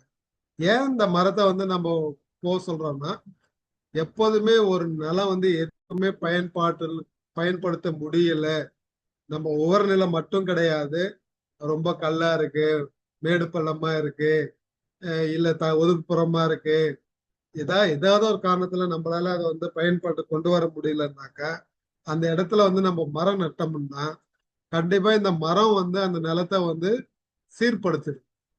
எப்படின்னா அதனுடைய ரூட் வந்து ரொம்ப டீப்பா போகும், வேர் வந்து ரொம்ப பெருசா போகும், ரொம்ப ஆழமா போறதால மழை தண்ணி எல்லாமே சேகரிச்சு அது என்ன பண்ணும்னா நிலத்துக்கு அடியில வந்து தண்ணி கொண்டு போய் சேகரிக்கும். ரெண்டாவது என்ன பார்த்தோம்னா இந்த மரத்தினுடைய இலைகள் வந்து நிறைய கீழே விழும் இல்லைங்களா, முதிர்ச்சியான இலைகள் கீழே விழ விழ நம்ம மண்ணுல பாத்தீங்கன்னா நிறைய ஆர்கானிக் அங்கக பொருட்கள் வந்து சேரும். அங்கக பொருட்கள் சேர்க்கையினால கண்டிப்பா அந்த நிலத்தினுடைய அந்த சத்துகள் வந்து கூடிடும். அதுக்காக தான் எப்போதுமே இந்த நாங்க சொல்லுவோம் ப்ரௌன் டு கிரீன் வரணும்னா, அதாவது மண்ணுல இருந்து பச்சை கலர். ப்ரௌன்னா மண்ணு கலரு, பச்சைன்னா செடி கலர். அப்ப அந்த ப்ரௌன் கலர்ல இருந்து நீ பச்சை கலரா உன் லேண்ட பார்க்கணும்னா ஃபர்ஸ்ட் நீங்க போயிட்டு மரம் நடுங்க, எல்லாமே சரியாயிடும்னு சொல்றாங்க. இப்ப இந்த மரம் நட்டுட்டு இல்ல சார் ரொம்ப இருக்கு சீட்லிங்ஸ் என்னால வந்து காப்பாற்ற முடியலனாக்கா, இந்த மரம் நடுறதுக்கு டிஃப்ரெண்ட் மெத்தட்ஸ், ஈஸியஸ்ட் மெத்தட்ஸ் நம்ம சொல்றாங்க மரக்கன்று நடுறதுக்கு. ரொம்ப சகதியா இருக்குனாக்கா நம்ம குரோபாரை வச்சு கடப்பாரை வச்சு ஹோல்ஸ் பண்ணிட்டு போகலாம். இல்ல பிட்டு மெத்தட்ல பண்ணலாம், இல்ல ரிங்கு மெத்தட்ல பண்ணலாம், இல்ல ட்ரென்ச்சுன்னு சொல்றாங்க ட்ரென்ச் மெத்தட்லாம் பண்ணலாம். நம்ம எப்படி என்ன பண்ணாலும் சரிங்க. இதுக்கு வந்து ஒரு ஒருங்கிணைந்த இந்த உர மேலாண்மை வந்து நமக்கு பரிந்துரைக்கிறாங்க. எப்படின்னா ஒரு அதே நம்ம வழக்கமா போறத 12 கிலோ மகிய சாண எரு, அதே மாதிரி ஒரு 200 கிலோ ஜிப்சம், ஒரு 25 கிலோ ஜிங்க் சல்பேட்டு, ஒரு 2 கிலோ அசோஸ்பெரிலம் பயோ ஃபர்டிலைசரு, அதே மாதிரி 2 கிலோ பாஸ்போ பாக்டீரியா, இது எல்லாத்தையுமே மிக்ஸ் பண்ணி அந்த நடுறவுள்ள சீட்லிங்ஸ், அந்த சீட்லிங்ஸ் கூட இதையும் கொஞ்சம் கொஞ்சமா ட்ராப் பண்ணோம்னா கண்டிப்பா வந்து அந்த எஸ்டாப்ளிஷ்மெண்ட் பர்சன்டேஜ், சர்வைவல் ரேட் எல்லாமே சீட்லிங்ஸ் வந்து நல்லா இருக்கும். இன்னும் இல்லை சார், இன்னொன்று கூட என்கிட்ட இருக்கு அப்படின்னாக்கா, பெட்டர் யூஸ் ஃபார் வேம்னு ஒரு பயோ ஃபர்டிலைசர் இருக்கு, அதுவும் போடலாம், அதுவும் நல்லா எஃபெக்டிவா இருக்கு. ஸோ இதெல்லாம் இதோட இன்னும் பெஸ்ட் எப்படின்னாக்கா, நம்ம நெல் போடுறோம்னா நெல்லுல எஸ்ஆர்ஐ போடலாம். எஸ்ஆர்ஐ பத்தி எல்லாமே நல்லா தெரியும், அதை பத்தி நம்ம ரொம்ப போல இந்த ஏரியாவில். ஸோ அதே மாதிரி மெஷினரிஸ் யூஸ் பண்ணி நம்ம எல்லாத்துக்குமே வந்து வேரியஸ் லெவல்ல வந்து மெஷினரிஸ் இருக்கிறதால நமக்கு வந்து ஃபாஸ்டா ஃபீல்டு ஆப்ரேஷன்ஸ்லாம் வந்து கேரி அவுட் பண்ணிக்கலாம். அதெல்லாம் நமக்கு வந்து அதனுடைய லாசஸ் வந்து நமக்கு குறைஞ்சிடும். பிசிக்கல் மேனேஜ்மெண்ட் ஆல்ரெடி நம்ம பார்த்துட்டோம். பயாலஜிக்கல் மேனேஜ்மெண்ட்டை பார்த்தோம்னா பயோ ஃபர்டிலைசர் தான் சொல்றாங்க. திரும்பி வந்து பயோ ஃபர்டிலைசர்ஸ்லேயே வந்து நமக்கு வந்து சால்ட்டுக்குன்னு சூப்பரா ஒர்க் பண்ற பயோ ஃபர்டிலைசர்னு பார்த்தோம்னா அசோட்டோபாக்டர். அந்த அசோட்டோபாக்டர் வந்து நைட்ரஜன் வந்து தழைச்சத்தை வந்து வளிமண்டலத்துல கிரகிச்சு பண்ணி மண்ணுக்கு கொடுக்குற பொருள் தான் அது. அசோட்டோ ஏன்னு சொல்லுவாங்க. அசோட்டோபாக்டர் யூஸ் பண்ணலாம். அதே மாதிரி காயர்பித் கம்போஸ்ட் யூஸ் பண்ணலாம். பிரஸ்மட் கம்போஸ்ட் ரொம்ப எஃபெக்டிவா இருக்கு நம்ம ஓர் நிலத்துக்கு. பிரஸ்மட்டா போடுறதோட அதை எடுத்து அதை கம்போஸ்டா பண்ணி அதை திரும்பி ஊட்டமேற்ற திரும்பி பயோ ஃபர்டிலைசரோ இல்லை சுடமோனாஸ் வச்சு அதை இன்னும் கொஞ்சம் என்ரிச் பண்ணி நம்ம அப்ளை பண்ணலாம். இல்லை வெர்மி கம்போஸ்ட் இருக்கு, வெர்மி கம்போஸ்ட் பர்ச்சேஸ் பண்ணது கஷ்டமா இருந்தா கூட நம்மளே கூட இந்த வெர்மி கம்போஸ்ட் வந்து நம்ம கிட்ட பண்ணிக்கலாம். ஏன்னா நம்ம கிட்ட ஆல்ரெடி நிறைய வேஸ்ட் மெட்டீரியல்ஸ்லாம் அவைலபிலிட்டி இருக்கு. நம்ம கோஸ்டல் ஏரியாவில் அதை வச்சு நம்ம பயோ ஃபர்டிலைசர் பண்ணிக்கலாம். சில ரிசர்ச் எவிடன்ஸ் எல்லாம் கொடுத்துருக்காங்க, அது எந்த அளவுக்கு உங்களுக்கு பயனுள்ளதா இருக்கும்னு தெரியல. இருந்தாலும் இதோட என்னுடைய சிற்றுரையை நிப்பாட்டிக்கிட்டு உங்களுக்கு ஏதாவது டவுட் இருந்தா கேட்கலாம். ஒரு ½ அன் ஹவரோ பண்ணலாம், ஏன்னா ஒரே மாதிரி பேசுறது தான் நல்லா இருக்காது. விவசாய நண்பர்கள் மற்றவங்களுக்கு யாருக்கு ஏதாவது டவுட் இருந்தா கேட்டோம்னா கொஞ்சம் ஒரு லைவ் இன்ட்ராக்ஷனை கொண்டு போய். Selvaraj sir. Okay sir. Sir கேள்விகள் இருந்தால் கேட்கலாம்.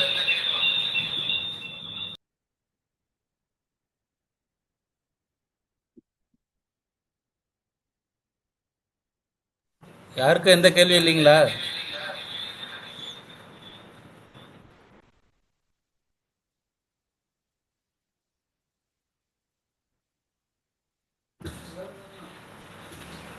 பையன் தானே யூஜ பையன் போக போயிட்டானே போயிட்டான்.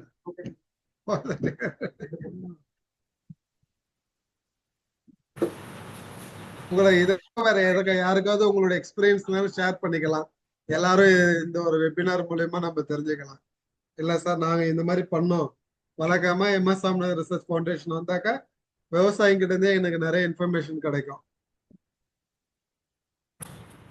அவங்களே சொல்லுவாங்க இந்த மாதிரி நான் இப்ப நிலத்துல இந்த மாதிரி பண்ணேன் சார், இது இருக்கு இது பரவாயில்லையான்னு சொல்லுவாங்க. அதை வச்சு நாங்க கொஞ்சம் சயின்டிபிக்கா சில. ஹலோ சார், வணக்கம் சார். வணக்கம். சொல்லுங்க. சார் எனக்கு ஒரு 1/2 ஏக்கர் சார். ஒரு ஒரு ஒரு திட்டுல ஒரு ஒரு ரவுண்டுல இந்த மாதிரி கிளார் இருக்கு சார். இப்ப நான் என்ன பண்றேன், அதுலயே மாட்டெல்லாம் கட்டி யூரின்லாம் போக வைக்கிறேன்.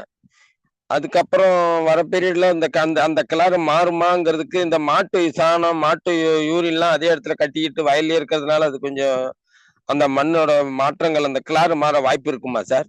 இதுதான் சார் டவுட். கண்டிப்பா மாறும் சார். எவ்வளவு 1/2 ஏக்கர்ல தான் இருக்குன்னா நீங்க இன்னும் கொஞ்சம் எரு போட்டு ஓட்டி விட்டுடலாமே. ஆ. இன்னும் கொஞ்சம் மாட்டு எரு மட்டும் பத்தாது சார், நம்ம கட்டுறது பத்தாது. ஹலோ வணக்கம். எரு போடலாம், இல்லாட்டி டேஞ்சா கொஞ்சம் வரைச்சு விடுங்களா. காவலை புண்டும் அதுல உருவாக்கிட்டு இருக்கேன் சார். காவலை புண்டு. அது நல்லது. ஆ. அது கூட கொஞ்சம் கண்ட்ரோல் கொடுக்கும் sir. Thank you sir. Thank you sir. Sir வணக்கம் சார்.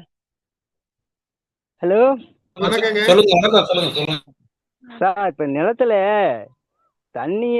தண்ணிய தேக்கி சைடுல 1 அடி ஆழத்துக்கு ஏகமும் ஒரு காணை உருவாக்கி அது மேல ஜிப்சத்தை கொட்டி கீழே தண்ணி இறக்கணும்னா அந்த சலனிட்டி எல்லாம் குறைஞ்சிடும்னு சொல்றாங்க. அது வடிகட்டு அந்த தண்ணி கீழே போற தண்ணி முழுக்க வடிஞ்சிடணும். சலனிட்டு குறைஞ்சிடும்னு சொல்றது உண்மையா சார்? ஆனா அது குறைஞ்சிரும் சார். பட் அது நம்ம உங்க நிலத்திலே அடியில தான் போகும் அது. ஓஹோ. அது என்ன ஆகும்ட்டா, முன்ன சொன்னேன் இல்லையா, அந்த 3வது ஸ்லைடு 4வது ஸ்லைடு போகும்போது வெயில் காலத்துல வந்து நல்லா ட்ரை ஆகும்போது திரும்பி கீழ இருந்து மேல வரும் தண்ணி.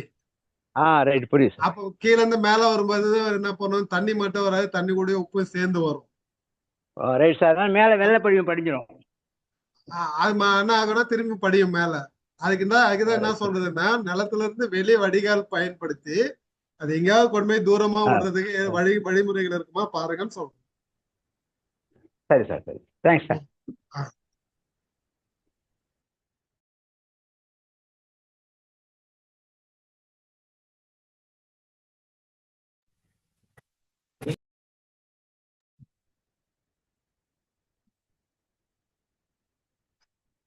வேற யாருக்கு கேள்வி இல்லைங்களா?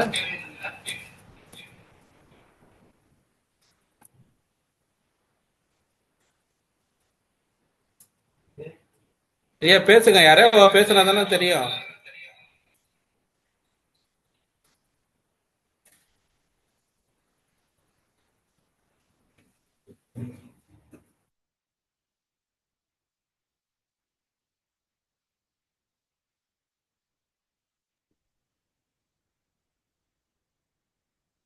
சார் இன்னும் ஸ்லைட் இருக்குங்களா? அவ்வளோதானா சார்?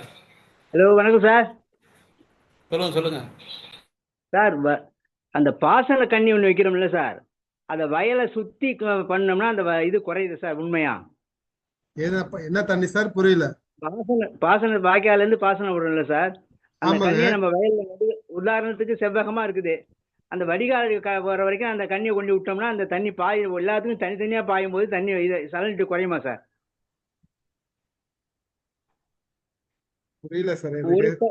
ஒரு பங்குல இருந்து இன்னொரு பங்குக்கு தண்ணி போகாம தனித்தனியா தண்ணிய பாசனத்தை வச்சு அந்த வடிகால கண்டிப்பா குறையும்.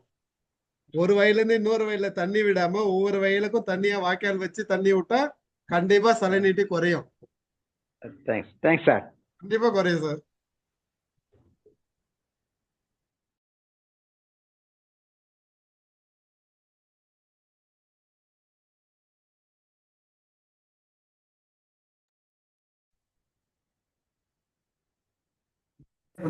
எல்லாரும் சைலண்டா இருந்தா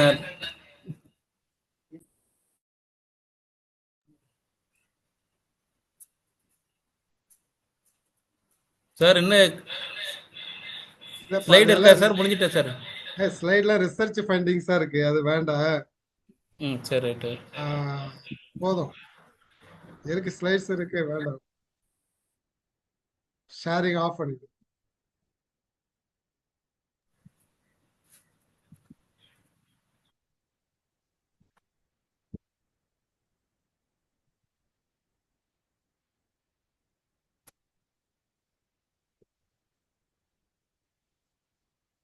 பாருங்க செல்வராஜ் சார்.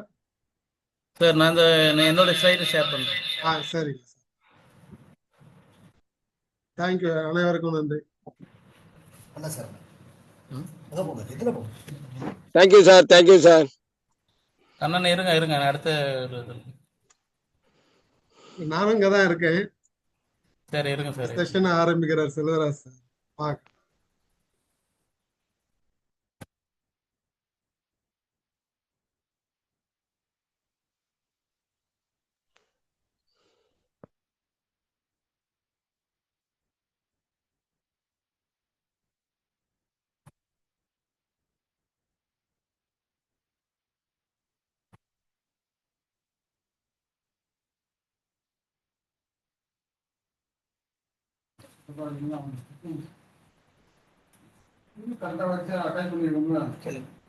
சார் இப்ப ஸ்கிரீன் தெரியுதா சார்? தெரியுதுங்க சார், சார் தெரியுதுங்க, தெரியுது. Sir okay. ஆல்ரெடி தெரியுது. Sir okay okay okay okay thanks sir. Already வந்து சொல்ல வேண்டிய விஷயம்லாம் சார் சொல்லிட்டாங்க சார். அது விடுபட்ட விஷயங்கள் மட்டும் நான் ஷேர் பண்ணுறேன் உங்கள்கிட்ட. ஆக்சுவலாக வந்து பார்த்தீங்கன்னா சார் சொன்னாங்க வந்து இப்போ வந்து கடலுக்கோர மாவட்டங்களில் வந்து நம்ம தமிழ்நாட்டில் வந்து 9 மாவட்டங்கள் இருக்கு. அது வந்து ஒவ்வொரு உப்பு வந்து எப்படி படியுதுன்றது வந்து நம்ம சார் சொன்னாங்க. அதில் சில விஷயங்கள் மட்டும் சார் சொல்லல. ஸோ அதை மட்டும் நான் இப்போ ஷேர் பண்ணலான்ட்டு ஆசைப்படுறேன். அதில் வந்து விடுபட்டது பார்த்தீங்கன்னா இந்த புதைப்படிவுன்னு சொல்லுவாங்க. இந்த கடலோட புதைப்படிவுன்னு சொல்லுவாங்க. அது என்ன மீனிங்னு அர்த்தம் பார்த்தீங்கன்னா, கடல்ல இருந்து பார்த்தீங்கன்னா உங்களுக்கு வந்து இந்த ஆழிப்பேரலை கூட உங்களுக்கு தெரியும். சுனாமி வந்து ரீசெண்டாக வந்தது. அப்போ வந்து பார்த்தீங்கன்னா அந்த சிலந்தி அந்த சேரோட வந்து தான் விவசாய நிலத்துல வந்து அஃபெக்ட் ஆகுனது. ஸோ அது மூலயமா வந்து நம்மளோட லேண்ட் வந்து பார்த்தீங்கன்னா வந்து உப்புத்தன்மையாக வர்றதுக்கான வாய்ப்பு வந்து அதிகம். ஸோ அது மட்டும் இல்லாமல் கடலில் உள்ள வந்து அனிமல்ஸ் வந்து நிறைய இருக்கும். அதாவது இந்த அனிமல்ஸ்ல வந்து பார்த்தீங்கன்னா டெத் ஆயிருக்கும். அது எல்லாமே வந்து நம்மளோட கடலுக்கோர பகுதியில் வந்து நம்ம வயல் மேலே வந்து படிஞ்சிருக்கும். ஸோ அது மூலயமா வந்து உப்பு வர்றதுக்கான வாய்ப்புகள் வந்து அதிகமாக இருக்கும். ஸோ இந்த ஒரு 2 காரணம் வந்து நம்ம கடற்கோர பகுதியில் வந்து உப்பு வர்றதுக்கான வாய்ப்புகள் இருக்குது. அதே மாதிரி அதிக வந்து மழை சார் சொன்ன மாதிரி மழை வந்து பெய்யுது. நம்ம வந்து பார்த்தீங்கன்னா அக்டோபர் நவம்பர் டிசம்பர் காலகட்டத்தில் தான் மழை பெய்யும். ஸோ அந்த சீசனில் பார்த்தீங்கன்னா உங்களுக்கு வந்து உப்போட தன்மை வந்து பார்த்தீங்கன்னா கீழே இறங்கிடும். ஏன்னா வாட்டர் ஸ்டாக்னேஷன் இருக்கக்குள்ள அந்த உப்பு கரைச்சி என்னது மண்ணுக்கு அடியில் போயிடும். ஸோ வெய்ய காலத்தில் இருக்கக்குள்ள தண்ணி வந்து ஆவியாக போகக்குள்ள மேலே வந்து பூத்துட்டு வரும். அதான் அந்த ஒரு விவசாயி சொன்னாங்க, மேலே வந்து உப்பு பூத்த மாதிரி பேட்ச் பேட்சா இருக்கு அங்கே இங்கே. எங்கெல்லாம் அதிகமாக இருக்குமோ அது வந்து பார்த்தீங்கன்னா கோடை காலத்தில் தான் அதை பார்க்க முடியும். அந்த பேச்சஸ் வந்து அதிகமாக இருக்கும். அந்த இடத்துல வந்து பார்த்தீங்கன்னா பயிர் எல்லாமே இருக்காது, எரிஞ்சு போயிடும். ஸோ இது வந்து பார்த்தீங்கன்னா இந்த காரணத்துக்காக அந்த உப்பு படிவங்கள் வந்து நம்ம நிலத்துல வந்து வரதுக்கான வாய்ப்புகள் அதிகமாக இருக்கு. சரி சார், இது வந்து உப்போட தன்மை வந்திருக்கு. இது எப்படி வந்து நம்ம பாதுகாக்கலாம், எப்படி வந்து கண்டுபிடிக்கலாம்? ஒன்று பார்த்தீங்கன்னா நம்ம ஆல்ரெடி வந்து பார்த்தீங்கன்னா மண் பரிசோதனை சார் சொன்ன மாதிரி மண் பரிசோதனை வந்து செய்யணும். அது வந்து பார்த்தீங்கன்னா வருஷத்துக்கு 2 வாட்டி செஞ்சால் நல்லா இருக்கும். ஒன்று வந்து கோடை காலத்தில் செய்யணும், இன்னொன்று வந்து நம்ம பயிர் சாகுபடி பண்ணுறதுக்கு முன்னாடி செஞ்சீங்கன்னா நல்லா இருக்கும். ஸோ மண் பரிசோதனை வந்து தனியாக ப்ரொசீஜர் அவங்களுக்கு எல்லாரும் தெரியும். கண்டிப்பாக வந்து ஒரு நம்ம விவசாயம் இருக்குன்னா ஒவ்வொரு வருடமும் நம்ம மண் பரிசோதனை செய்யும். அப்போதான் வந்து நம்ம மண்ணோட உப்புத்தன்மை எந்த அளவுக்கு இருக்கு அப்படி தெரிஞ்சுக்கிட்டது தான் நம்ம எந்த பயிர் போடலாம், அதுக்கு வந்து என்ன உரங்கள் வந்து நம்ம வந்து கொடுக்கலான்றது வந்து தெரியும். இந்த ரிசல்ட்டை வச்சு தான் நம்ம தெரியும். ஸோ அந்த வந்து பார்த்தீங்கன்னா ஒரு உதாரணத்துக்கு வந்து நான் ஒரு ஷேர் பண்ணுறேன். இது வந்து லாஸ்ட் இயர் நாங்கள் எடுத்த ஒரு ஃபீல்டு ஒரு ரிப்போர்ட்டு. இப்போ வந்து பார்த்தீங்கன்னா ஒரு நாங்கள் 4 ஃபீல்டில் வந்து எடுத்தோம். அதில் பிஹெச் பார்த்தீங்கன்னா கொஞ்சம் வந்து 7.8 7.8 இருந்தது. ஈசி பார்த்தீங்கன்னா 6.3. இது எல்லாமே அந்த டேட்டா பார்த்தீங்கன்னா உங்களுக்கு தெரியும். இது வந்து பார்த்தீங்கன்னா மீடியம் சலைன் சாயில், அந்த நெல் அந்த வயலோட மீடியம் சலைன் சாயில். ஸோ இது வந்து பார்த்தீங்கன்னா வந்து உப்புத்தன்மை வந்து அதிகமாக உள்ள இந்த ஈசி லெவல் வந்து அதிகமாக மோர் தென் 4 டெசிஎம்எல் வந்து அதிகமாக உள்ளது. ஸோ இதை வந்து மீடியமாக உள்ள சலைன் சாயிலாக இருக்குது. அதே வந்து அதிகமாக ஆயிட்டுன்னா உங்களுக்கு வந்து எந்த ஒரு பயிரும் சாகுபடி பண்ண முடியாது. இந்த டெஸ்ட் ரிப்போர்ட் வச்சு நாங்கள் வந்து ரெக்கமெண்டேஷன் பண்ணோம். ஸோ இதில் வந்து பார்த்தீங்கன்னா சார் சொன்ன மாதிரி ஒரு வந்து ஹெக்டேருக்கு 400 கிலோ ஜிப்சம் போடணும்னு சொல்லுவாங்க. நாங்கள் பேண்ட் ரெக்கமெண்டேஷன் சொல்லுவாங்க. ஆனால் நாங்கள் வந்து பார்த்தீங்கன்னா 100 குழிக்கு வந்து 50 கிலோ ஜிப்சம் போடணும்னு நாங்கள் சொல்லியிருக்கோம் அந்த ஃபார்மர் ஃபீல்டில். ஸோ எதுக்கு நம்ம சொல்கிறோன்னா ஜிப்சம் அதிகமாக போட்டால் கூட அது என்ன செய்யணும், மண்ணோட உள்ள அந்த கிரைத்து வச்சுக்கும். அந்த உப்போட தன்மை வந்து கிரைத்து வச்சு லீக் பண்ணாது. ஸோ அதனால வந்து அளவு கம்மியாக போட்டு நம்ம வந்து செஞ்சீங்கன்னா அந்த உப்பை வந்து வெளியேற்றலாம். ரெண்டாவது சார் சொன்ன மாதிரி நெல் ரகங்கள் இந்த திருச்சி 2, ஆடுதுறை 45, 43 போட்டோம். அது மாதிரி 45 நெல் வந்து நம்ம வந்து சாகுபடி பண்ணலாம். இது இல்லாமல் இயற்கையான வந்து பாரம்பரிய நெல் வகைகள்லாம் இருக்கு. காட்டையானம், குழி வெளிச்சான், குந்தாலி, இந்த மாதிரி ரகங்கள்லாம் வந்து பாரம்பரிய நெல் ரகங்கள் வந்து இருக்கு. ஸோ ஸோ அந்த நெல் ரகங்கள் வந்து நம்ம கடலோர மாவட்டத்தில் வந்து சாகுபடி பண்ணலாம். இப்போ வந்து பார்த்தீங்கன்னா நிறைய வேதாரண்யம் சைடு வந்து சாகுபடி பண்ணிட்டு இருக்கோம். வேதாரண்யம் பார்த்தீங்கன்னா வெள்ளப்பள்ளம், வேட்டைக்காரர் இருப்பு, நாலுவதிப்பதி, ஸோ இந்த கிராமங்களும் வந்து பார்த்தீங்கன்னா எல்லாருமே வந்து பாரம்பரிய நெல் ரகங்கள் வந்து சாகுபடி பண்ணி அது ஒரு லாபத்தை வந்து எடுக்கிறாங்க. ஸோ அது மட்டும் இல்லாமல் பயிர் சுயேட்சை வேணும். இப்போ சார் சொன்னாமே பயிர் சுயேட்சை வந்து முக்கியமான விஷயங்கள் கல்ச்சரல் மெத்தடில். ஏன் பயிர் சுயேட்சைன்னா ஒரே வருஷத்தில் பார்த்தீங்கன்னா நம்ம 2 சாகுபடி பண்ணக்குள்ள ஒரு சாகுபடி நெல் போட்டால் கூட அடுத்த சாகுபடி நிலக்கடலை போடணும். ஏன் நிலக்கடலை போடணும்னா ஒன்று வந்து பார்த்தீங்கன்னா இந்த நெல் பார்த்தீங்கன்னா சல்லி வேர் இருக்கும். நிலக்கடலைக்கு வந்து கொஞ்சம் என்ன பார்த்தீங்கன்னா இந்த அது சல்லி கொஞ்சம் ஆழமான வேர் இருக்கும். ஸோ அதில் வந்து பார்த்தீங்கன்னா வேர் முடிச்சுகள் இருக்கும். இந்த வேர் முடிச்சுகள் என்ன செய்யணும்னா வளிமண்டலத்தில் வந்து நைட்ரஜன் கிரகித்து பயிர்களுக்கு கொடுக்கும். ரெண்டாவது வந்து சாயில் உள்ள அந்த உப்பு தன்மை வந்து லீச்சிங் பண்ணி கொடுக்குற தன்மை வந்து அந்த வேர் முடிச்சுகள் இருக்கு. அது மாதிரி தான் இந்த கேஷிர்னா வந்து கோஸ்டல் ரீஜன்ல வந்து அதிகமாக வளரக்கூடிய காரணம் வந்து இந்த சவுக்கு மரம், அதுலயும் வேர் முடிச்சுகள் அதிகமாக இருக்கும். நீங்க தண்ணியே பராமரிக்கலைனாலும் சவுக்கு வந்து நிறைய வளர்ந்துட்டு இருக்கும். அது ஃபாரஸ்ட் டிபார்ட்மெண்ட் நம்ம கடற்கோர பகுதியில் வந்து சாகுபடி பண்ணிட்டு இருக்கோம். ஸோ இந்த 2 பயிருக்கு தான் இந்த வேர் முடிச்சுகள் இருக்கிறதுனால தான் ஒன்று வந்து வளிமண்டலத்தை வந்து கிரகிச்சு வளரக்கூடிய தன்மை உண்டு. ரெண்டாவது வந்து இந்த உப்போட தன்மை வந்து லீட் பண்றதுக்கான வழிவகை. இது வந்து பயிர் ரொட்டேஷன் முறையில் வந்து சாகுபடி பண்ண வேண்டிய ஒரு இது. அதுக்கப்புறம் பார்த்தீங்கன்னா நைட்ரஜன் உரசத்து பயன்பாடு வந்து குறைச்சா போடணும். என்னதான் நம்ம வந்து கலர் ஒவ்வொரு நிலமா இருந்தாலும் தழைச்சத்து வந்து நம்ம பயிர் வளரணும். ஆக பயிர் வந்து உப்புத்தன்மை உள்ள நிலத்துல வந்து பயிர் சாகுபடி வந்து கொஞ்சம் குன்றியே இருக்கும். நம்ம விவசாயம் என்ன நினைக்கும், பயிர் குன்றியே இருக்கு, வளர்ச்சி கம்மியா இருக்கு, கொண்டு யூரியா போய் தள்ளுவோம், ஏன்னா அதுதான் சீப்பஸ்டா இருக்குன்னு நம்ம சொல்றோம். ஆனா ஆக்சுவலா கொடுக்கக்கூடாது. கம்மியான அளவு. அது கம்மியான அளவு எப்படி கொடுக்கலாம்னா நம்ம அதுக்கு முன்னாடி இந்த மண் ஆய்வு பண்ணி அதுக்கு உள்ள கொடுக்க ரெக்கமெண்டேஷன் வச்சு தான் அந்த அளவுகளை வச்சு தான் நம்ம வந்து இந்த உர பயன்பாடு வந்து நம்ம கொடுக்கணும். ஸோ அதை வந்து நம்ம கேட்டுக்கலாம். அடுத்து வந்து பார்த்தீங்கன்னா இது எப்படி வந்து வழிமுறைகள் இருக்கு, சார் ஆல்ரெடி எல்லாம் சொல்லிட்டாங்க. ஸோ இதில் வந்து 2-3 விஷயங்கள் வந்து விட்டாங்க. அது வந்து பார்த்தீங்கன்னா நான் சொல்கிறேன். ஒன்று வந்து பார்த்தீங்கன்னா தண்ணீர் வந்து பார்த்தீங்கன்னா முறையான வந்து அந்த உள்புகுதில் எல்லாம் இந்த கோஸ்டல் ரீஜன்ல எல்லாமே ஒன்று வடிகால் வாய்க்கா இருக்கும், ஒன்று வந்து பாசன வாய்க்கா இருக்கும். இந்த வடிகால் வாய்க்காவும் தூர்வாரணும், பாசன வாய்க்காலும் தூர்வாரணும். அப்போ வந்து இந்த வடிகால் வாய்க்கால் பாசன வாய்க்கால் தூர்வாரக்குள்ள நீங்கள் அங்கே ஒரு செக் டேம் வந்து கட்டணும். ஏன்னா கடல் தண்ணி வந்து உள்ள பூராம இருக்கிறதுக்காக செக் டேம் வந்து கட்டணும். ஸோ அதுக்கு வந்து நீங்கள் உங்கள் கிராமத்தில் சங்கம் இருக்கும், சங்கம் மூலயமா வந்து நீங்கள் வந்து அரசாங்கத்தை அணுகி அந்த டேம் கட்டுறதுக்கான வழிவகை செய்யணும். இன்னொரு விஷயம் வந்து பண்ணை குட்டைகள், சார் சொன்ன மாதிரி பண்ணை குட்டைகள் அமைக்கணும். நம்ம எல்லாமே நம்ம மயிலாடுதுறை மாவட்டத்தில் வந்து பார்த்தீங்கன்னா ஏற்கனவே ஒருங்கிணைந்த மீன் பண்ணை திட்டம் வந்து செயல்படுத்தணும். அது சார்லாம் வந்து கிளாஸ் எடுத்தாங்க. அதில் வந்து பார்த்தீங்கன்னா மேஸ்ட்லி எதுக்கு நம்ம அந்த திட்டத்தை கொண்டு வந்தோம்னா நம்ம டெல்டா மாவட்டத்தினால நிறைய வந்து இயற்கை இடர்பாடுகள் வந்து செஞ்சிட்டு இருக்கோம். இந்த இயற்கை இடர்பாடு செஞ்சிட்டு இருக்கோட ஒரு வருமானம் வந்து விவசாயிகளுக்கு வந்து கிடைக்கல. அது வந்து ஒரு ஆல்டர்னேட்டிவ், ஒரு மாற்று தொழிலும் கிடையாது. அந்த மாற்று வருமானம் கிடைக்கிறதுக்காக தான் இந்த ஒருங்கிணைந்த மீன் பண்ணையை வந்து உருவாக்கணும். அந்த ஒருங்கிணைந்த பண்ணையத்தில் வந்து பார்த்தீங்கன்னா ஆடு, மாடு, கோழி, மீன், ஸோ காய்கறிகள், அந்த மர வகைகள், அந்த இதெல்லாம் வந்து ஒரே இடத்துல வந்து பிளான்டிங் பண்ணி அதில் வந்து ஒரு பயிர் இழப்பு ஏற்பட்டால் கூட ஒன்று இதுல இருந்து வருமானம் கொடுக்கக்கூடிய இதை வந்து நம்ம இது பண்ணுறோம். ஸோ இந்த மாதிரி முறைகளை வந்து நம்ம உப்புத்தன்மையில வந்து இது பண்ணலாம். அது மாதிரி வந்து சஸ்பென்ட் டேஞ்சர்னு சொல்லுவாங்க. ஸோ அதுவும் வந்து நம்ம வந்து விதைச்சி பட்லி பண்ணும். அதாவது வந்து அது விதைக்கிறது இல்லை, அது மண்ணோட சேர்த்து உழுவுறதுனால தான் இந்த உப்போட தன்மை வந்து லீச் ஆகும். இது எல்லாமே ஒரே வருஷத்துல முடியாது. இப்போ வந்து பார்த்தீங்கன்னா நம்மளோட வயலில் வந்து பிஹெச் வந்து 8.5 இருக்கு, ஈசி பார்த்தீங்கன்னா more than 5 இருக்கு. இதை வந்து ஒரே வருஷத்துல நான் நீங்க கொடுக்க ரெக்கமெண்டேஷன்லாம் பண்ணேன் சார், என்னோட உப்புத்தன்மை மாறினா மாறாது. கண்டினியூஸா நீங்க 3 வருஷம் இல்லை 4 வருடம் நீங்க கண்டினியூஸா பண்ணா மட்டும்தான் உங்க நிலத்துல வந்து உப்புத்தன்மை மாறுமே வேண்டி அதோட வெயிட் வந்து மாறாது. ஸோ இதே மாதிரி வந்து இருந்தேன். அதே மாதிரி உப்பு தங்கிய வளரக்கூடிய ரகங்கள் சார் ஒரு லிஸ்ட்டை கொடுத்தாங்க. ஸோ இந்த ரகங்கள்லாம் வந்து நம்ம ஒவ்வொரு வருஷம் ஒரு பயிர் வந்து சாகுபடி பண்ணும். பயிர் சுழற்சி முறையில சாகுபடி பண்ணா நம்மளோட உப்புத்தன்மை வந்து குறைத்துக்கான வழிமுறைகள். ஸோ அடுத்து பார்த்தீங்கன்னா அதான் ஒருங்கிணைந்த பண்ணை சொல்லிட்டாங்க. அடுத்து வந்து நெல்லோட மீன் வளர்க்கு இது ஒரு நல்ல ஒரு டெக்னாலஜி அண்ணாமலை பல்கலைக்கழகம் தான் பண்ணிட்டு இருந்தாங்க.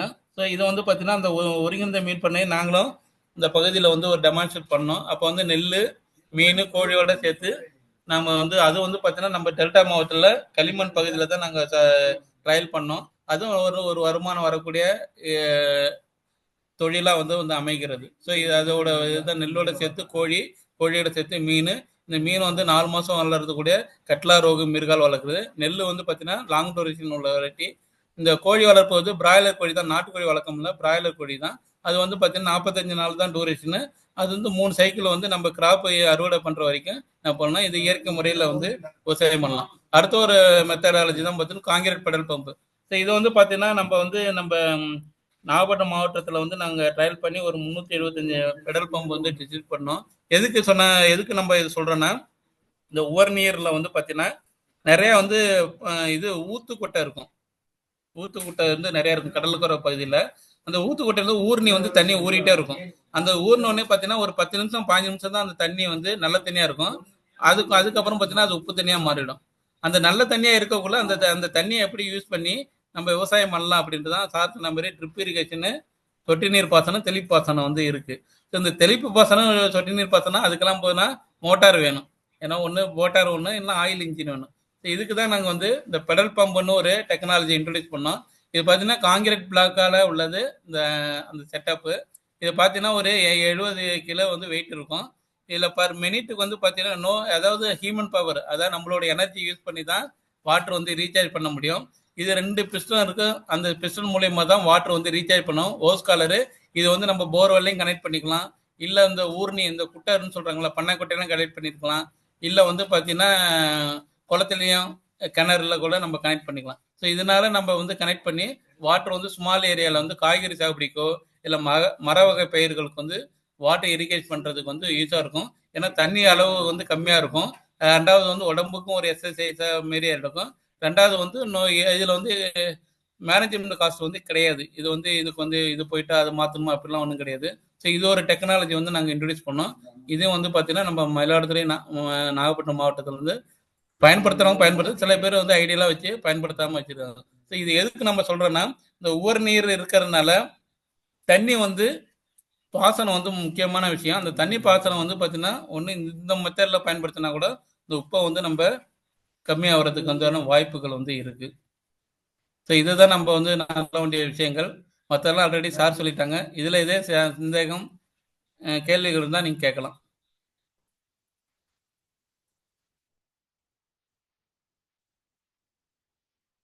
ஹலோ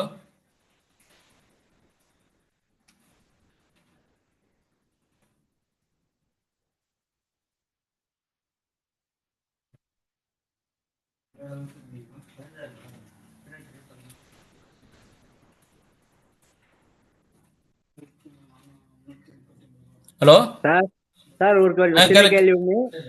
அந்த கேளுங்க. பயிர் சுழற்சி முறையில சாவடி பண்ணா அந்த உப்புத்தன்மை குறையுதுன்னு சொன்னாங்க சாரு. ஒவ்வொரு வருஷமும் ஒவ்வொரு பயிரை மாற்றி போடணும்னு. அதே மாதிரி நீங்க சொன்னது பார்த்தீங்கன்னா இந்த ஒருங்கிணைந்த பண்ணையில எல்லா பயிரும் போடுறோம் இல்லையா? அப்ப அந்த எல்லா பயிரும் ஒரே காலகட்டத்தில் போடுறதுனால அந்த மாதிரியான லாபம் இதுல வரும். இப்போ ஒருங்கிணைந்த பண்ணை அமைக்கிறதுக்கான மூலதனம் வந்து இருந்தா கண்டிப்பா செஞ்சீங்கன்னா அது என்எஃப். என்கிட்ட மூலதனம் இல்லை, என்கிட்ட இருக்க 100 குடி தான் இருக்கு அப்படின்னா அதுல போய் ஒருங்கிணைந்த பண்ணை ஏதோ 1 கிராப் 2 கிராப் தான் பண்ண, எல்லா கிராப்பும் பண்ண முடியாது. ஸோ அவங்களுக்கு வந்து இந்த பயிற்சி முறையில பண்ணா அது ஒரு லாபகரமா அவங்களுக்கு வந்து கிடைக்கும். இல்ல சார், மாற்று பயிரை கொஞ்சம் கொஞ்சம் ஏரியாவில் ஃபுல்லா மாற்று பயிர் பண்றதை விட்ட இப்ப ஒருங்கிணைந்த பண்ணாங்க போது எல்லா பயிரையும் ஒரே காலகட்டத்துல பண்றோம்ல. அதாங்க இப்போ இல்ல நீங்க ரைட்டு நீங்க சொல்றது. அதாவது ஒருங்கிணைந்த பண்ணை மினிமம் 1 ஏக்கர் இருக்கணும், 1/2 ஏக்கர் இருக்கு பண்ணா ஓகேங்க. என்கிட்ட 1 ஏக்கர் இல்ல 1/2 ஏக்கர் இல்ல, என்கிட்ட 100 குடி தான் இருக்கிறது. சொல்லுங்க சார். ஐயா, ஒருங்கிணை பண்ணை நிர்வாகம்ன்றது எல்லா பயிரும் உற்பத்தி பண்றது கிடையாது. பயிரோடைய வந்து நம்ம அனிமல்ஸ் விலங்கினங்கள் இருக்கு இல்லையா, அதையும் சேர்த்து பயிர் வைக்கிறதா ஒருங்கிணைந்த பண்ணை நிர்வாகம்.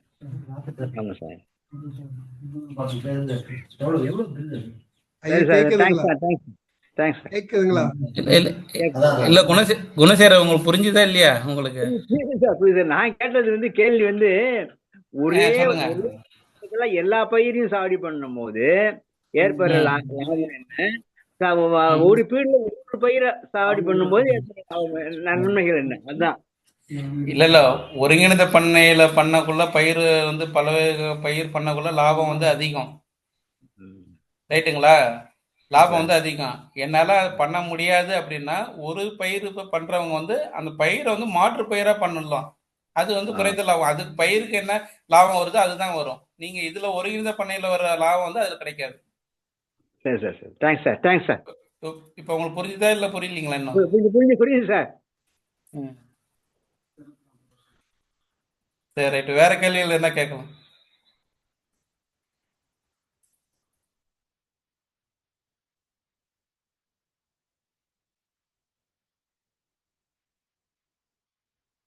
வேற கேள்வி யாருக்கும் இல்லைங்களா? சார் இந்த சொல்லுங்க. ஒருங்கிணைந்த பண்ணையத்துல சார் அந்த சோலார் எனர்ஜி பவர் வந்து அது நம்ம பக்கத்துல ஏதாவது பாசிபிளா இருக்கா சார்? மக்களுக்கு அது வந்து கொஞ்சம் ஃபேவரா அமைதா இல்ல அது என்ன அதுல யாரும் அதிருப்தியா இருக்காங்களா? அது புரியல சார். அது கொஞ்சம் அதை பத்தி கொஞ்சம் சொல்லுங்க சார்.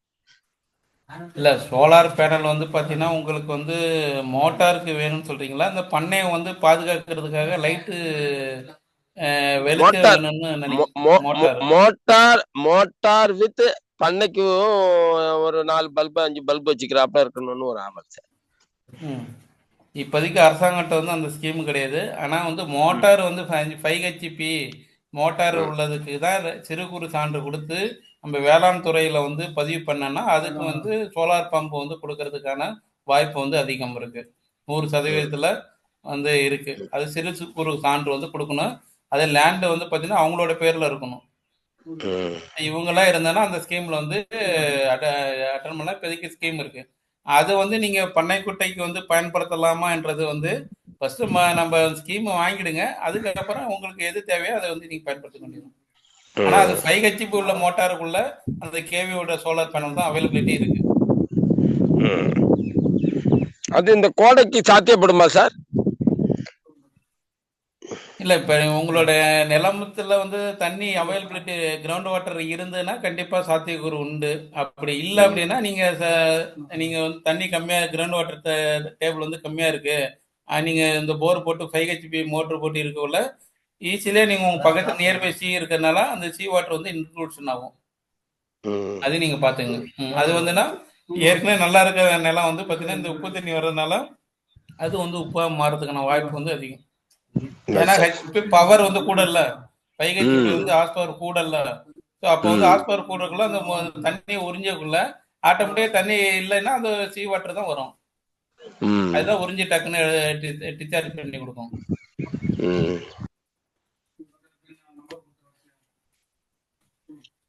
சார் எனக்கு ஒரு கேள்வி திருப்பதி ராஜ் சார் கிட்ட பேசலாமா? பேசுங்க சார் பேசுங்க. சார் ஒன்றும் இல்லை சார், இப்போ வந்து நிறைய இடத்துல பார்க்குறேன், இப்போ சால்ட் வந்ததுனால வந்து நிறைய பேர் விவசாயத்தை விட்டு மாறி போறாங்க. அவங்கள இந்த சால்ட் டாலரண்ட் இந்த பேடியை வந்து ஏன் பண்ண மாட்டாங்க? அது ஒரு முதல் கேள்வி. அந்த ரகம்லாம் நமக்கு இப்போ கிடைக்குதுங்களா? அப்படி பண்ணும்போது அந்த விளைச்சல் அந்த குறிப்பிட்ட பருவத்துல வந்து விளைஞ்சிருக்குல என்னென்ன சிக்கல் இருக்குன்றத பத்தி சொல்ல முடியும்? இல்ல ஃபர்ஸ்ட் ரைஸ்ல வந்து நம்ம டாலரண்ட் வெரைட்டிஸ் இருக்கு சார். சார் பேசுறது கேக்குதுங்களா? சொல்லுங்க சார் சொல்லுங்க சார் சொல்லுங்க. ரைஸ்ல வந்து டாலரண்ட் வெரைட்டிஸ் இருக்கு. பட் நமக்கு ரைஸை பொறுத்த வரைக்கும் நம்ம முதல்ல சொன்னேன், இதனுடைய தாக்கம் வந்து கொஞ்சம் கம்மி தான். ஏன்னா நம்ம வந்து தண்ணி தேங்கி நிக்க வச்சு ரைஸை கல்டிவேட் பண்றதுல இந்த ஒவ்வொரு தன்மை ஆட்டோமேட்டிக்கா குறைஞ்சு போயிடுது. அதுல ரைஸை பொறுத்த வரைக்கும் இதனுடைய தன்மை வந்து அதாவது இந்த உப்புனுடைய தாக்கம் வந்து குறைச்சுதான் சார். ஓகே. பட் மத்த நம்ம தண்ணி தேங்காம நம்ம இந்த ட்ரைலேண்ட் கிராப் எடுக்கும்போது தான் நமக்கு இதனுடைய தாக்கம் ரொம்ப அதிகம். சரிங்க சரிங்க. அதே மாதிரி வெரைட்டிஸ் நமக்கு அவைலபிலிட்டி இருக்கு இருக்கு இருக்கு. அதான் நான் சொன்ன வெரைட்டி போதுமான அளவுக்கு இருக்கு சார். நீங்க நம்ம கிட்ட கேக்குறேன்னா சார், நிறைய பேர் வந்து அந்த நிலத்தெல்லாம் விட்டுட்டு ஷ்ரிம்ப் ஃபார்மிங்காக கொடுத்துடுறாங்க. அது உங்களுக்கே தெரியும். அது ஏன் ஷ்ரிம்ப் ஃபார்மிங் கொடுக்குறாங்கன்னு உங்களுக்கே தெரியும். அது நம்ம ஒரு அக்ரிகல்ச்சரலிஸ்ட் நம்ம அதை வந்து என்கரேஜ் பண்ண வேண்டாம். Okay okay. இன்னொன்று சார், இந்த மாதிரி பண்ணும்போது இந்த வளர்ச்சி விகிதம் வந்து இந்த குறிப்பிட்ட காலத்துல நார்மல் நெல்லுக்கும் இந்த இதுக்கு ஒரு ரகத்துக்கு என்ன வித்தியாசம் இருக்கு சார்? இல்லை ஒரே டைம்ல இருக்குங்களா இல்லை வேற ஏதாச்சும் சிக்கல் இருக்கு சார்? வித்தியாசம் ஒண்ணும் இல்லை. இதுல உபரித்தன்மை தாங்கி நமக்கு மகசூல் அதே மகசூல் கொடுக்கும் இது. Okay okay okay. அதான் வேற ஒண்ணும் இல்லை. மத்ததுனா கொஞ்சம் சம்டைம்ஸ் ரேட் எல்லாம் பாத்தீங்கன்னா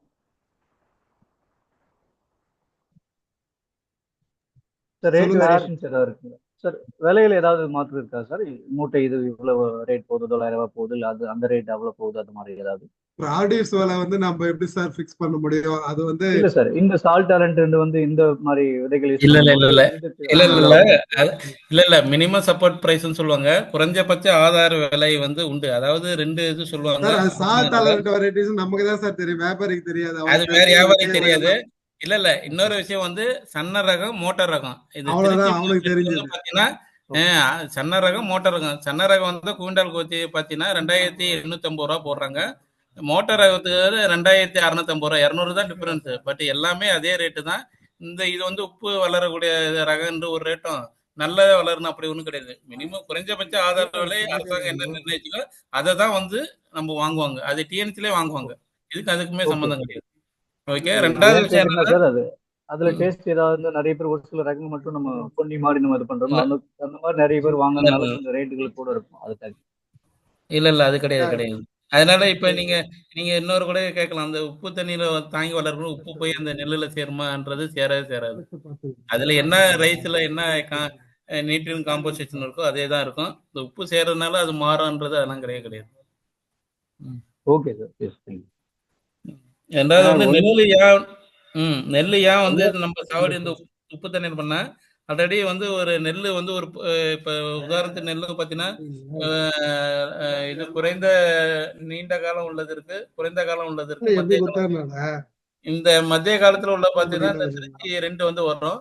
அது வந்து பார்த்தீங்கன்னா உங்களுக்கு வந்து 135 நாள் டூரேஷன் இருக்குல்ல, அது வந்து பார்த்தீங்கன்னா மினிமம் 2.5 வந்து தண்ணி வந்து தேவை. அந்த அதாவது விதையிலேருந்து அறுவடை பண்ற வரைக்கும் தண்ணியோட அளவு வந்து 2.5 வந்து அந்த ஒரு ஏக்கருக்கு வேணும். அதனால தான் வந்து அந்த சீசன்ல வந்து நெல் சாகுபடி பண்ணா மட்டும்தான் நம்மளால அதுல இருந்து வருமானம் எடுக்க முடியும். ஐடென்டிபிகேஷன்லாம் பாத்துக்கோங்கடா டேய். So, டேய், அதனால வந்து அது ஒண்ணு இருக்கு. சார் நீங்க எங்க அங்க பேசிட்டீங்க? சார் சார் இன்னொரு இன்னொரு கொஸ்டின் சார். சொல்லுங்க சொல்லுங்க சார் சார் மழை சொல்லுங்க. பெஞ்சதுக்கு அப்புறமா மழைக்காலம் முடிஞ்ச உடனேயே இந்த ம். வயல்ல இருக்க தண்ணி வந்து கடினத்தன்மை ஏற்பட்டு பயிர் வந்து மஞ்சள் நோய் உருவாது சார், மஞ்சள் நோய். அதே டயத்துல அதுல இருக்க தண்ணி எல்லாம் உப்பு தண்ணியா போயிடுது. அந்த அதுக்கு என்ன சார் காரணம்? உப்பு தண்ணியாவே போயிடுது. ம். அதாவது வடிஞ்ச உடனே உப்பு தனியா ஆகுதுன்னு சொல்றீங்களா? இல்ல, நல்ல தண்ணியா உப்பு தண்ணியா போயிடுது. இல்ல இல்ல இப்ப நீங்க ஃப்ளட் வருது அப்படின்னா, இப்ப ஃப்ளட் வந்து நம்ம இங்க பெய்யற மழை தண்ணி மட்டும் கிடையாது. அப்ப மேற்கேந்து வர தண்ணி எல்லாம் பாத்தீங்கன்னா அங்கேயும் வரணும். அதுல இருக்கு பாத்தீங்கன்னா கரையாத தன்மை, மண்ணுல வந்து கரையாத தன்மை எல்லாம் சத்துக்கள் இருக்கும். அந்த தண்ணி வந்து ஃப்ளட் ஆகிறக்குள்ள அதெல்லாம் கரைச்சிட்டு வந்து எங்க வந்து பள்ளமா இருக்கும் அங்கதான் டேமேஜ் ஆகும். இப்ப நம்ம கடற்கரை பகுதியில தான் வந்து அதிகமா வந்து பாதிப்பு வரும். அந்த படிமங்கள்லாம் வந்து படிஞ்சிடும். அதனாலதான் உங்களுக்கு வந்து உப்புத்தன்மை வந்து அதிகமா வர்றதுக்கான வாய்ப்பு வந்து அதிகமா இருக்கு. சார் நான் சொல்றது சார், அதாவது ம், மழை பெஞ்சதுக்கு அப்புறமா பயிர் நல்லா வருது. வரும் ம், பொழுது கொஞ்சம் உடனேயே அந்த கீழே இருக்கிற நல்ல தண்ணி உப்பு தண்ணியா மாறுது. அதோட ஓரத்தில் இருக்கிற பயிரெல்லாம் அந்த மேல இருந்து வர்ற அந்த வடிகால் இருக்கு பாருங்க, தண்ணி மழை பெஞ்ச தண்ணி கீழே வடியுது பாருங்க. ம், ஒரு மேட்டுக்கும் பக்கத்துல வயல் இருக்குன்னு வச்சுங்களேன். ம், ஒரு புஞ்சை இதழுக்கு பக்கத்துல வயல் இருக்குது. அந்த வயல்ல ம். வந்து அந்த தண்ணி மேல உள்ள தண்ணி வடியும் போது வயல்ல உள்ள எல்லா ஓரம் முழுக்க சுத்தமா உப்பா போயிடுது. கிடையாது, அப்படி வாய்ப்பு இல்லை. நீங்க வந்து ஆல்ரெடி வந்து நல்ல தண்ணி சாவடி பண்ணிட்டீங்க. மழை பெஞ்சு தண்ணி வடிஞ்ச உடனே உப்பு தண்ணியா வருதுன்னு நீங்க சொல்றீங்க. அப்படிதானே ஆமா சார். உங்களோட கொஸ்டின்? ஆமா சார், ஆமா அப்ப சார். அதாவது அந்த வடியில, அதாவது பக்கத்துல வந்து மேடு இருந்துச்சுன்னா, புஞ்சை இருந்துன்னா, புஞ்சை திரள் இருந்தா அதுல இருந்து ம். வடிகிற அந்த பகுதி வந்து அப்படி உப்பா போயிடுது. அது கண்டிப்பா. ஏன்னா ஆல்ரெடி மண்ணுல வந்து உப்பு படிவங்கள் இருக்கு. மழை பெஞ்ச உடனே அது மழை தண்ணியில வந்து கரைஞ்சிடும். எங்க பள்ளமா இருக்கோ அங்க வந்து படிஞ்சுதான் உப்போட தாக்கம் வந்து அதிகமா இருக்கும். உங்க வயல் மேட்டு பகுதி இல்லையா? இன்னொரு வயல பள்ளம் ஆமா சார். இல்லையா? அப்ப அந்த மேட்டுல ம், உள்ளது தண்ணியில கரைஞ்சி அந்த ம். உப்பெல்லாம் கரைஞ்சி அப்ப பள்ளத்துல தான் வந்து ஸ்டேகனேஷன் ஆகும், ஸ்டோர் ஆகும். அப்ப அந்த வயல் உள்ள பயிர் டேமேஜ் தான் ஆகும். இது உண்மைதான் இது. அப்ப சரி அவர் சரி என்ன தேங்க்ஸ் அவரு அதே மாதிரி வந்து ஒரு தனித்தனியா வாய்க்கால் வச்சு அந்த தண்ணி மழை சார். பெய்யறப்ப தண்ணி வடிகால் விட்டு வெளியே ஏத்துறதுக்கு தான் பார்க்கணும். ம். Thanks sir. அடுத்த வேலை பண்ணாவே இதான் பிரச்சனை. ம். ம். வேற கேள்வி என்ன கேட்கலாம்?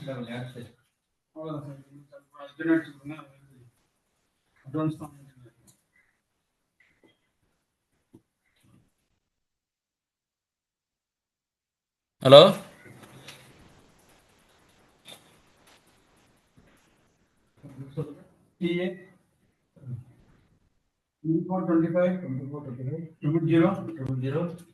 சார் வேற கேள்வி இருந்தா கேட்கலாம் நீங்க. யாருக்கும் கேள்வி இல்லைங்களா? 3779 தேதி 26/2/2025.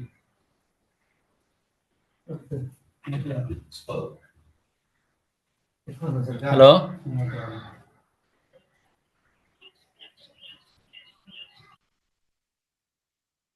மூணாம் மாசம். ஆமா, 19. சார் யாரும் கேள்வி இருந்தா கேட்கலாம் நீங்க.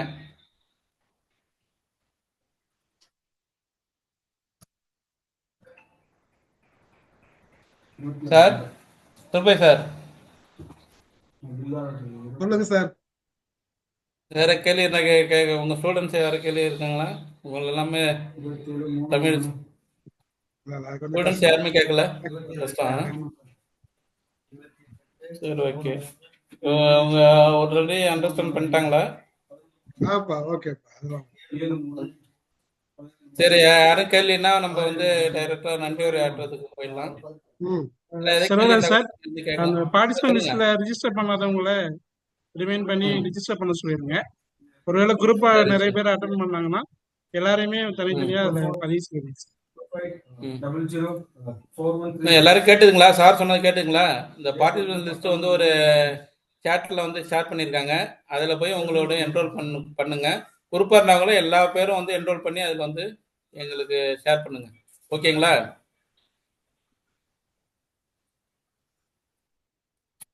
புரிஞ்சுதுங்களா? புரிஞ்சுது சார். சரி, ரைட்டு. யாரெல்லாம் குரூப்பா அட்டன் பண்ணீங்களோ அவங்கெல்லாம் பேரை என்ரோல் பண்ணி அதுல வந்து ஷேர் பண்ணுங்க. கண்ணன் சொல்லுங்க. சார் அது எப்படி சார் குரூப்பா? இப்ப நீங்க வந்து மொபைல் ஆன் பண்ணிருக்கோம், உங்க பக்கத்துல 3 பேர் 4 பேர் இருந்திருப்பாங்க. சோ அவங்கள வந்து அந்த பேரை வந்து என்ரோல் பண்ண சொல்றாங்க. சரி சார், சரி சார். புரிஞ்சுதுங்களா? இப்ப நீங்க ஆன் பண்ணிட்டு அவங்கள்ட்ட மொபைல் இல்லாம இருக்கும், உங்க மொபைல் வந்து பேசுற கேட்டுட்டு இருப்பாங்க. சோ அவங்கள வந்து இந்த குரூப்ல வந்து என்ரோல் பண்ணி இது பண்ண சொல்றாங்க. அதுதான். அவங்க மதிவாளன் ஒரு நேம் வச்சுக்கோங்க சார். இல்ல அதான் நீங்க அந்த ஃபார்ம் வந்து ஷேர் பண்ணிருக்காரு பாருங்க சார் ஒருத்தர். சரிங்க. அதுல வந்து பேரும் வந்து போன் நம்பர் கொடுத்தீங்கன்னா அடுத்துக்கெல்லாம் ஆப்ஷன் தான், அப்படியே டிக் பண்ணா போதும். சரி சார். Thank you sir. சரி, ஓகே. வெளியே போய் பாக்குது ஆடு விடலாம். சரி சார், சுரேஷ் சார் நன்றி உரை ஆட்டுங்க. லேட்டஸ்டா தான் இது. Okay sir, okay. அனைவருக்கும் வணக்கம். முதல்ல வந்து சொல்லணும்னு பார்த்தீங்கன்னா, ஒரு அருமையான தலைப்பு கொடுத்துருக்காங்க. நம்ம காலத்துக்கு ஏற்ற மாதிரியும் விவசாயிகள் தேவைக்கு ஏற்ற மாதிரி ஒரு நல்ல தலைப்பு கொடுத்துருக்காங்க. இது கண்டிப்பா எல்லா விவசாயிகளுக்கும் வந்து ஒரு தேவையான விஷயம். ஆனா அதை கொடுத்ததுக்கும் எங்க MS சுவாமிநாதன் ரிசர்ச் ஃபவுண்டேஷனுக்கு வந்து எங்கள் சார்பாகவும் விவசாயிகள் சார்பாகவும் வந்து நன்றி தெரிவிச்சுக்கிறேன். அடுத்தபடியாக திருப்பதி சார் அவர்கள், அதாவது எதனால வந்து உப்பு படியுது, அதுக்கு எப்படி சரி செய்யறது, அதுக்கு என்ன மாற்று வழி, என்ன மாதிரி வந்து நெல் ரகங்களை நம்ம பயன்படுத்தலாம், இல்லை என்ன மாதிரி தாவரங்கள் நம்ம யூஸ் பண்ணலாம் அப்படின்றது அறிவியல் பூர்வமாகவும் ப்ராக்டிக்கலாகவும் அவர் வந்து சொல்லி கொடுத்தாரு. ரொம்ப ஈஸியாக எல்லாருக்கும் புரியுற மாதிரி இருக்குது. ஆகவே வந்து திருப்பதி சார் அவர்களுக்கும் வந்து MS சுவாமிநாதன் ரிசர்ச் ஃபவுண்டேஷன் சார்பாகவும் உங்கள் அனைவரும் சார்பாகவும் வந்து நன்றி தெரிவிச்சுக்கிறேன். அடுத்தபடியாக செல்வராஜ் சார், இன்னைக்கு தான் வந்து ரொம்ப தெளிவான ஒரு நான் கேட்டிருக்கேன். ரொம்ப அருமையாக இருந்தது. அவரும் வந்து பார்த்தீங்கன்னா எல்லா நெல் ரகத்தை பற்றியும், மண் எப்படி இருக்குது, என்ன மாதிரி நீங்கள் இருந்தால் வந்து நல்ல மண், வருஷத்துக்கு எப்படிலாம் மாறுது, மண்ணோட தன்மை மாறுது, எல்லாத்த பற்றியுமே ஈஸியாக சொன்னார். அது மாதிரி ஃபார்மர்ஸ் கேட்ட கேள்விகளுக்கும் அருமையான பதில் சொன்னார். அவருக்கும் வந்து நம்ம MS சுவாமிநாதன் ஃபவுண்டேஷன் சார்பாக அவருக்கு ஒரு நன்றி தெரிவிச்சுக்கிறோம். அடுத்தபடியாக வந்து இவ்வளோ நேரம் உங்களுடைய நேரத்தை ஒதுக்கி இந்த இதில் கலந்து கொண்டு எல்லாரும் அருமையான கேள்விகள் கேட்டீங்க. ரொம்ப சந்தோஷமா இருந்தது. உங்க எல்லாருக்கும் வந்து MS சுவாமிநாதன் ரிசர்ச் ஃபவுண்டேஷன் சார்பாகவும் அனைவருக்கும் மீன் மற்றும் ஆராய்ச்சி நிறுவனத்தின் சார்பாகவும் அனைவருக்கும் நன்றி தெரிவிச்சுக்கிறோம். இன்னும் வந்து ஒரு நல்ல தலைப்புகளோடு தினமும் வந்து உங்களுக்கு கொடுக்கலான்னு இருக்கோம். அதனால வந்து ஒவ்வொருவரும் இந்த குறிப்பிட்ட வந்து பயன்படுத்திக்கிட்டு பயன்பெறுமாறு கேட்டுக்கொள்கிறோம். கலந்து கொண்ட அனைவருக்கும் எங்கள் MS சுவாமிநாதன் ரிசர்ச் ஃபவுண்டேஷன் சார்பாக நன்றி தெரிவித்துக்கிறோம். நன்றி. ரொம்ப நன்றி சுரேஷ். எல்லாருக்கும் மீண்டும் நன்றி சார். திருப்பதி சார் ரொம்ப நன்றி. தேங்க்யூ. எல்லாம் கலந்துக்கிட்டவங்க ரொம்ப நன்றி. ஓகே, அடுத்த வாரத்தில் மீண்டும் சந்திக்கும். தேங்க்யூ சார், இன்னொரு நன்றி. தலைப்போட. Okay, thank you.